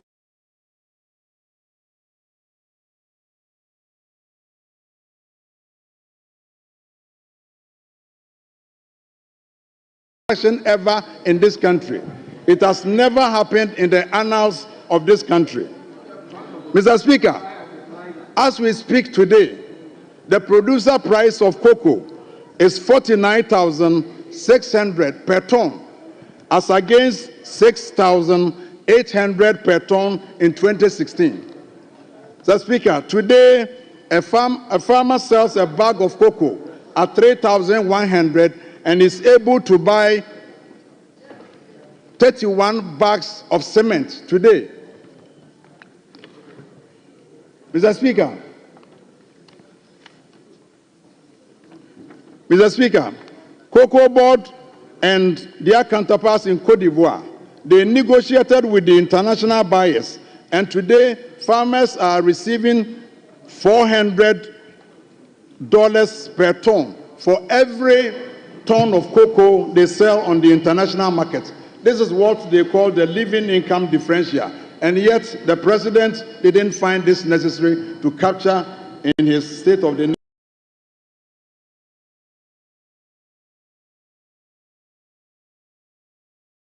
Nation address. Mr. Speaker, what is also is that today Cocoa Board is not looking for loan from the international market to finance the purchase of cocoa. Cocoa Board has developed what we call self-financing model to purchase cocoa. So, today, Honorable member for Offenso South, begin to descend for landing. Mr. Speaker, the president indicated that Cocoa Board owns 32.5 billion Ghana cedis. What the president failed to do was to give a breakdown of the loan. Indeed, Mr. Speaker, if the president had given the breakdown of the debt, we would have known that the loan included a 10-year loan inherited from the previous administration. Mr. Speaker, the 32.5 billion included agrochemicals and fertilizers Cocoa Board bought for Cocoa Board, and indeed they have started distributing the agrochemicals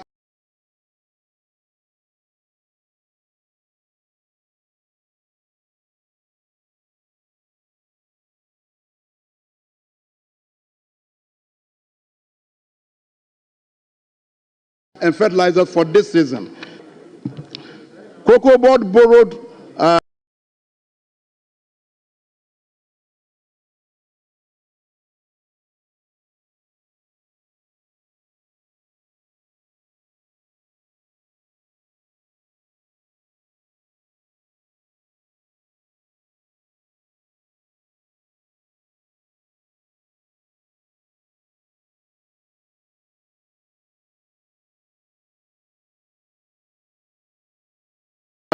money from the AFDB. In conclusion, farmers are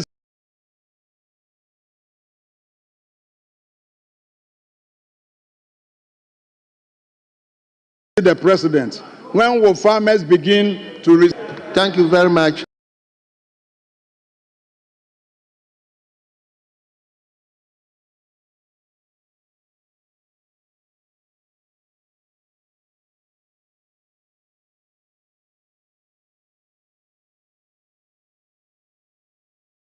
Honorable Dr. Opoku.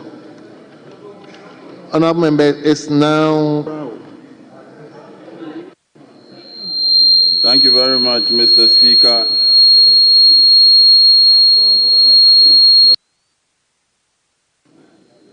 Thank you very much, Mr. Speaker. I think that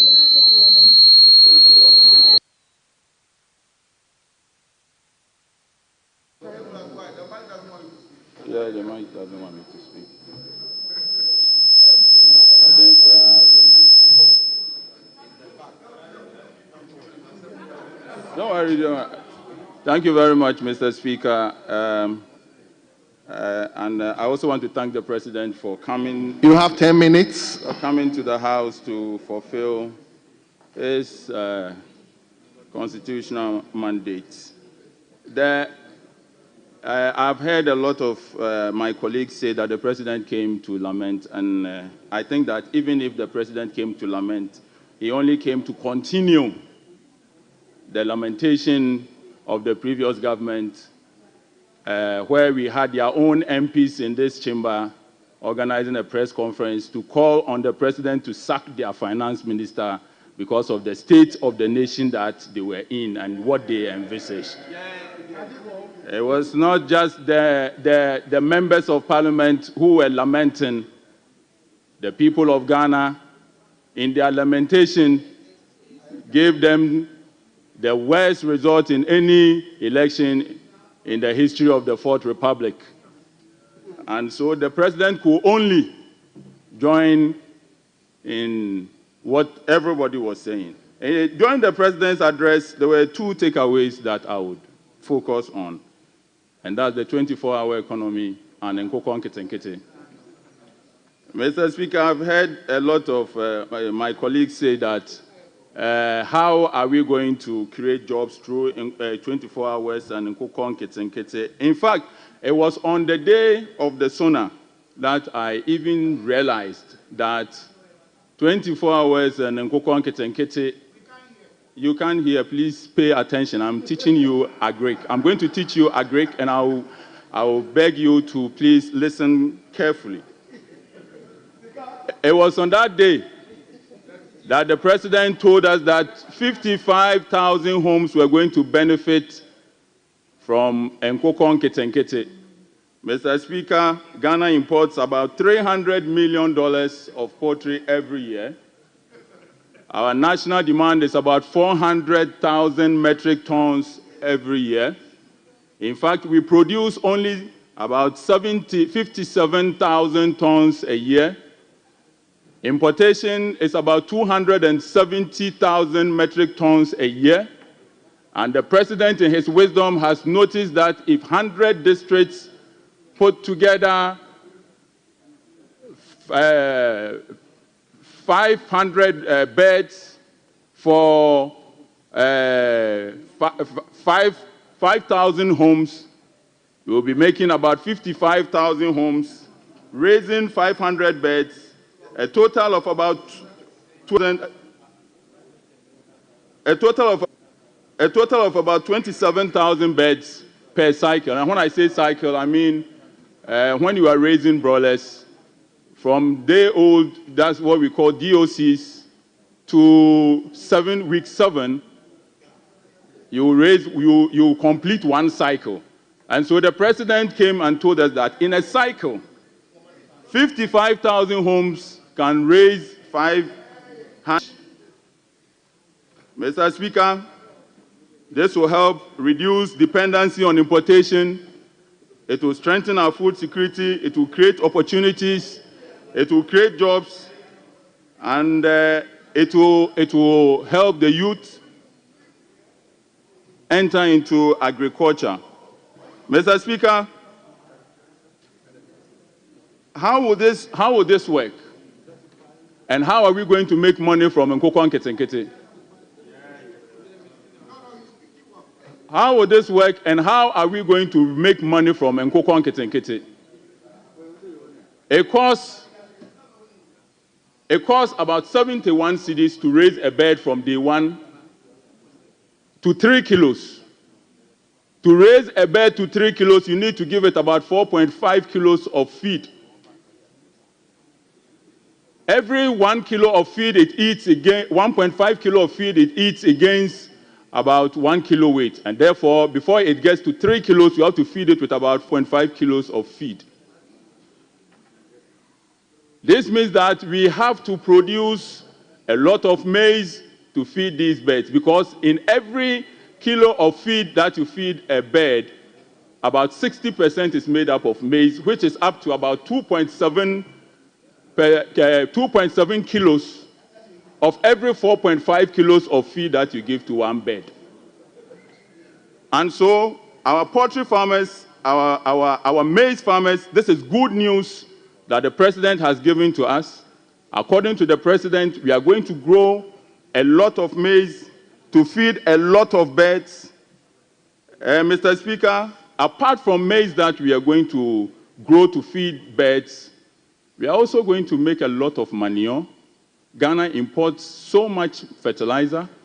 In 2023 alone, we imported over $200 million worth of fertilizer. And therefore, under the Nkoko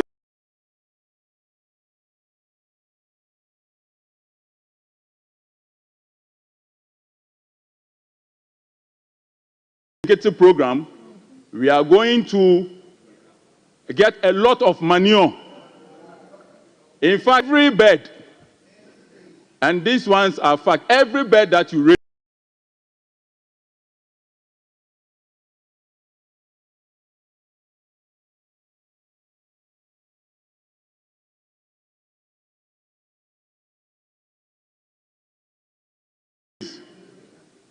at 3 kilos produces about between 2 to 4 kilos of droppings in a lifetime. And this is what manure. And when I say fresh manure, I'm talking about 70% water and 75% water, 25% dry manure. And so, under this program, in Nkoko Nketenkete, we are going to be able to produce manure here in Ghana, locally. If you, Mr. Speaker, I can go on and give you how much residue you make per acre when you grow maize, and mix it with the chicken intestines and all to give you a certain tonnage of fertilizer every year.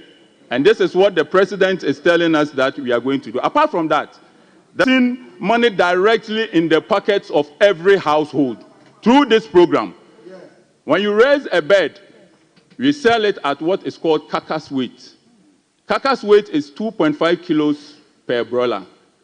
The weight is 3 kilos, but when you remove the feathers and the intestine and all of that, it will be left with what we call carcass weight. At a carcass weight of about 3 kilos, you can sell it for 90 Ghana cedis. When you subtract the 71 cedis needed to raise the bed, it will be left with about 19 Ghana cedis. Multiply by 500 beds every year. Every household under this program will be making about 9,500 every 7 to 8 weeks. This is putting direct money in the pockets of the people who voted this government to power. Apart from that, to be able to feed,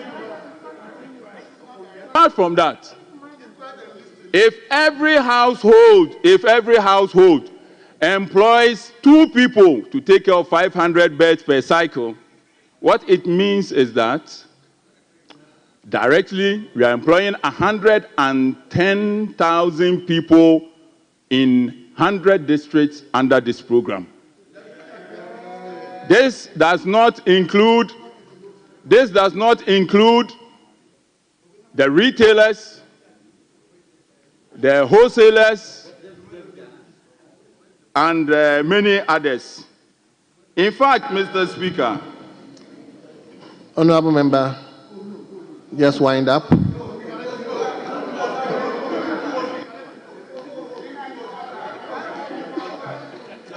Mr. Speaker, chicken feet, akoko nine, chicken feet is a huge delicacy in China. Akoko nine. In 2023 alone, China imported over $5 billion, and so no part of the chicken goes waste. And this is what was known as the cottage industry.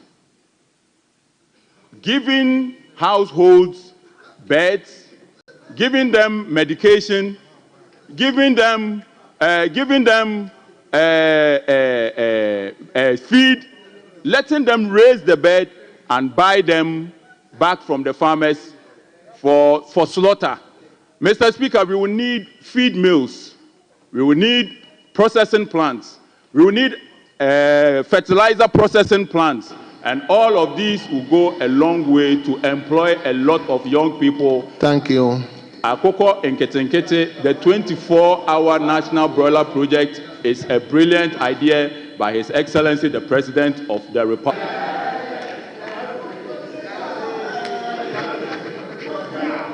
Let me now turn to Swami. Honorable John Darko, 10 minutes. Mr. Speaker, I thank you very much for the opportunity given to me to contribute to thank the President for delivering his State of the Nation address to the people of Ghana through this House, pursuant to Article 67 of the Constitution 1992. Mr. Speaker, since 1993, every president has used the opportunity to present the State of the Nation address to, as it were, give us specific actions and solutions to some problems they have seen. Indeed, the former President J. John Rawlings, in his State of the Nation address, Mr. Speaker, at that faithfully listed some of the major laws which, in his view, we needed to put the country on the right footing. So in his State of the Nation address, we saw the Forestry Commission Act, the Media Commission Act, Minerals Commission Act, Shraj and District Assembly Common Fund Act being established in Mr. Rawlings' State of the Nation address. Mr. Speaker, in President John Agyekum Kufuor's State of the Nation address delivered on the 15th of February 2001, the President identified two major things. He spoke about the Job 600 and then spoke about the fact the country needed to move the presidency from the castle. By the time he finished, we had the Jubilee House, and then the Job 600 is done. Nana Addo Dankwa Akufo-Addo, in his State of the Nation address, delivered in 2017, Mr. Speaker, also mentioned major flagship programs, one of them being the free SHS policy. He used that, and Mr. Speaker, at the end of his presidency, the country had seen the free SHS and its impact on our people. Mr. Speaker, when His Excellency, the President of the Republic now came to this House to address us, what did we see? What we heard from His Excellency, the President, was just lamentations after lamentations after lamentations. He did not proffer any solution to any of the problems, Mr. Speaker, that he actually enumerated. Mr. Speaker, one of the main issues we all know we have in this country was the issue of galamsey. Mr. Speaker, the Joy FM's latest report is here by Erastus Asaridonko. Mr. Speaker, he says the article reads, NDC officials resist seizure of galamsey equipment as government team faces hostile reaction. Mr. Speaker, the President came here knowing very well that galamsey was a problem, but he did not proffer any solution. Mr. Speaker, if you look at the State of the Nation address, what did Mr. President say about the galamsey? Mr. Speaker, with the leave of the chair, I will quote. He said, to combat this urgent crisis, we are implementing a proactive approach that includes robust and impartial law enforcement, meaningful stakeholder engagement, and creation of alternative livelihood programs. So I'm asking myself, what does this mean? What does this mean? This man is every day engaging in stakeholder engagement without solution. As a country, we are looking for solution. We are not looking for stakeholder engagement. What the President is doing, he's telling us that he's engaging in stakeholder engagement. He is saying that he's going to engage in impartial law enforcement. Look at this. Impartial law enforcement.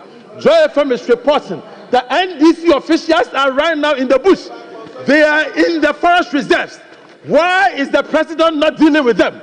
He talks about impartial implementation of law. Why is he not going after them?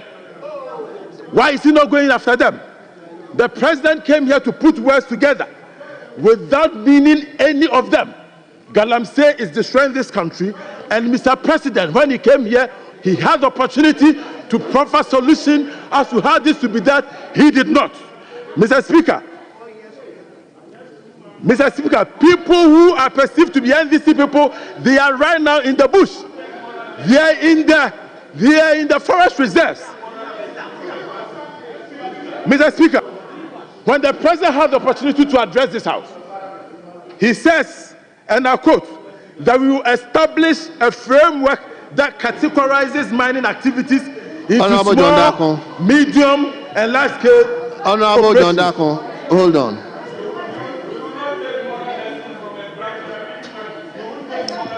Honorable Mutala,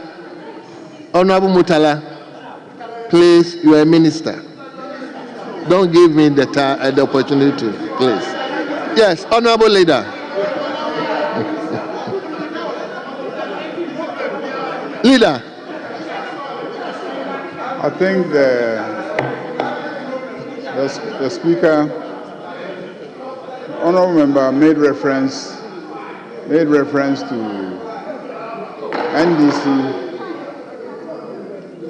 NDC members being in the bush, purportedly engage in galamsey, I think that you need to be specific if there's an incident and it's an isolated incident involving one person or two persons at a particular location.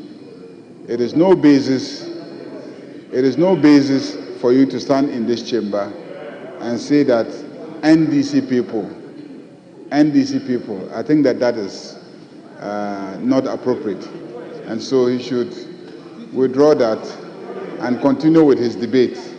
He was doing well until he got to that point.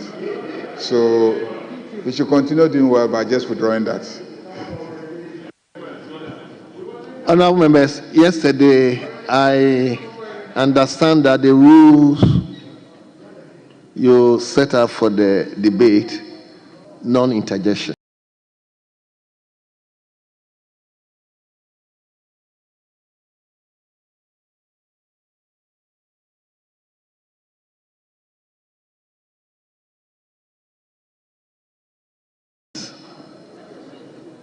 Yes, like today. So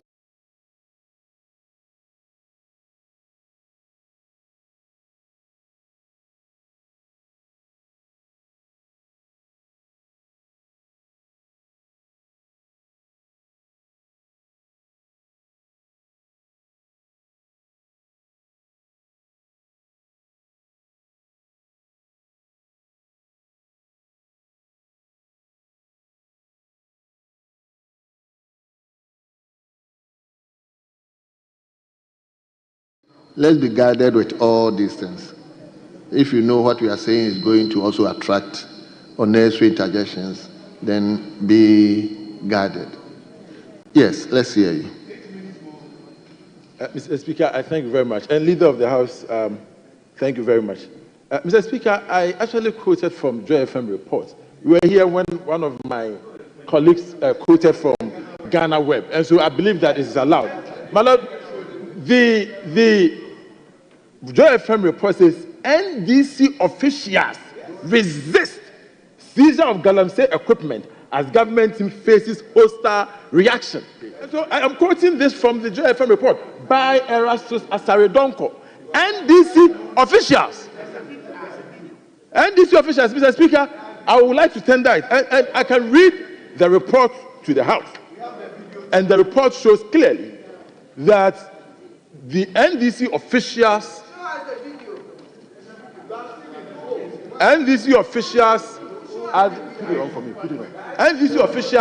the people engaging in this galamsey. I'm willing to tender this in as evidence. Mr. Speaker, again, we know Ghana Web, the Ghana Web report, our Wind Traditional Council accuses NDC Honourable member, honourable member, and Wind Forest with galamsey. Honourable member, hold on. Yes. Yes. Mr. Speaker, I think we just cautioned him to be careful about generalizing and then misrepresenting an entire group. Now, you see, a journalist writes about somebody resisting the seizure of an equipment. There's a difference between resisting seizure of an equipment and actually engaging in mining. What is galamsey equipment? What is galamsey equipment? What is galamsey equipment? I'm saying that resisting the seizure of the equipment, even if it's galamsey equipment, resisting the seizure of the equipment is not the same thing as engaging yourself in mining, or illegal mining. So I just want you to be factual.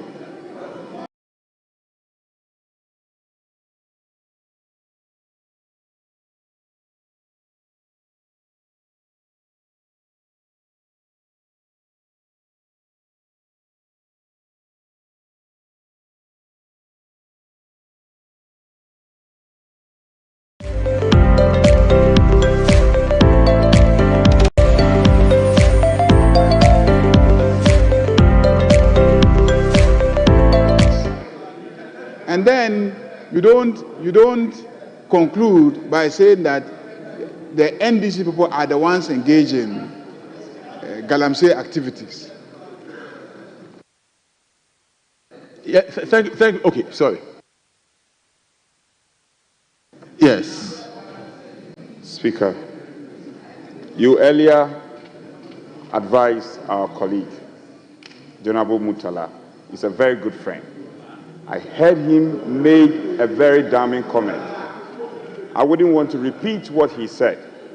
Speaker, he should know that we are all guided by your directives.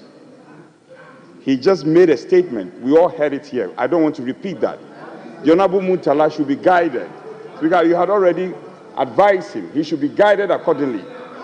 He should be guided.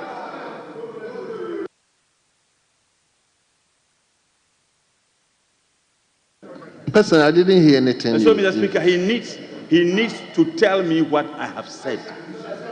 I think that if he's feeling very bored and he wants to talk, repeat it. I challenge you to repeat it, else you are lying, and I put it to you. I challenge you to repeat what you think I said, Honorable else you are Mutala. lying. Honorable Mutala, please. I challenge you to repeat it. Honorable Mutala, please. Put off your mind. Yes, Honorable John Darko, let's conclude. Thank you very much. Thank you very much, Mr. Speaker. Mr. Speaker, the Joe FM report clearly says that a government, if I may read, Mr. Speaker, with your permission, a government advisory team on fact-finding mission to assess the impact of illegal mining faced stiff resistance in parts of the western and central region as they immobilized and seized equipment. The operation aimed at curbing environmental destruction sparked angry reactions from illegal miners and some officials of the governing NDC party. That is what happened. This is the FM report. Mr. Speaker, I also quote a report. Mr. Speaker, I also quote a report from Ghana Web, where the report clearly says that our Win Traditional Council accuses NDC MP of ravaging Tano Anguia Forest with Galamsey. NDC MPs engaging the president didn't find anywhere in his speech to condemn that. Mr. Speaker, the president also said, as part of his fight against Galamsey, that he will establish framework that categorizes mining activities into small, medium, and large-scale operations. I was shocked to read that from the president. Because, Mr. Speaker, as we have it right now, the mining activities, they are divided into two, small-scale and large-scale. So when the president says he's now going to categorize them into small scale, medium scale, and large scale, what is he talking about? The miners, that by creating a medium scale mining, that is how he's going to find. Honorable John Darko, please wind up, please. Oh, Mr. Speaker, they've been taking my time. Mr. Speaker, they've been taking my time. Mr. Speaker, I haven't done anything. Honorable Mr. member. I won't be fair because leader and all interrupted me. Honorable members, I don't have time here.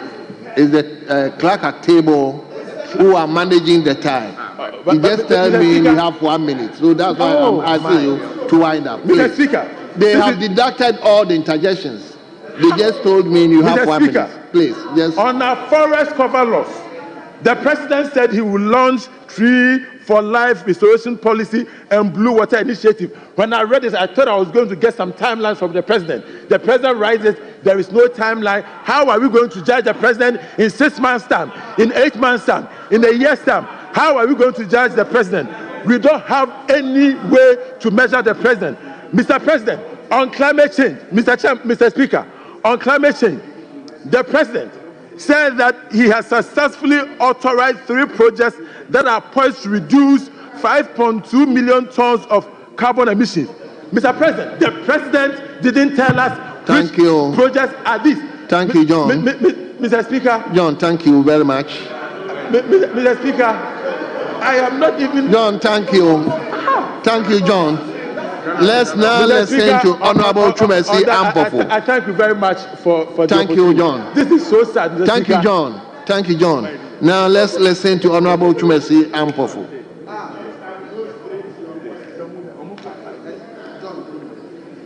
Yes, Honorable, you have the floor. 10 minutes. It starts now. Speaker. Thank you, Mr. Speaker, for allowing me to contribute to the motion on the floor. Mr. Speaker, I think home sweet home. Therefore, it's important for every government to put proper policies and measures in place to stabilize its economy, to enable its people or citizens to feel at home. Mr. Speaker, there are a lot of youth or a lot of people who want to travel outside. But if we are able to stabilize the economy, put proper measures in place, make more policies, and then have more jobs in the country, our citizens will not go outside. They would like to be at home and then working and feel free. Mr. Speaker, during MPP era, the economy was so bad. Mr. Speaker, if you are in a car and then you don't check your side mirrors, your rear mirror, your wiper, and then you just move the car, Mr. Speaker, likely you are going to hit somebody or you are going to go into ditch. That's what President Nana Akufo-Addo did to this country. They spoiled the economy so bad that most of the investors leave the country. They left Ghana and went to different countries because of the bad economy, bad inflation. Mr. Speaker, during that era, dollar to cedi is 17 Ghana cedis. Now, it has come to dollar to 15. Mr. Speaker, the T-bill or the Treasury bill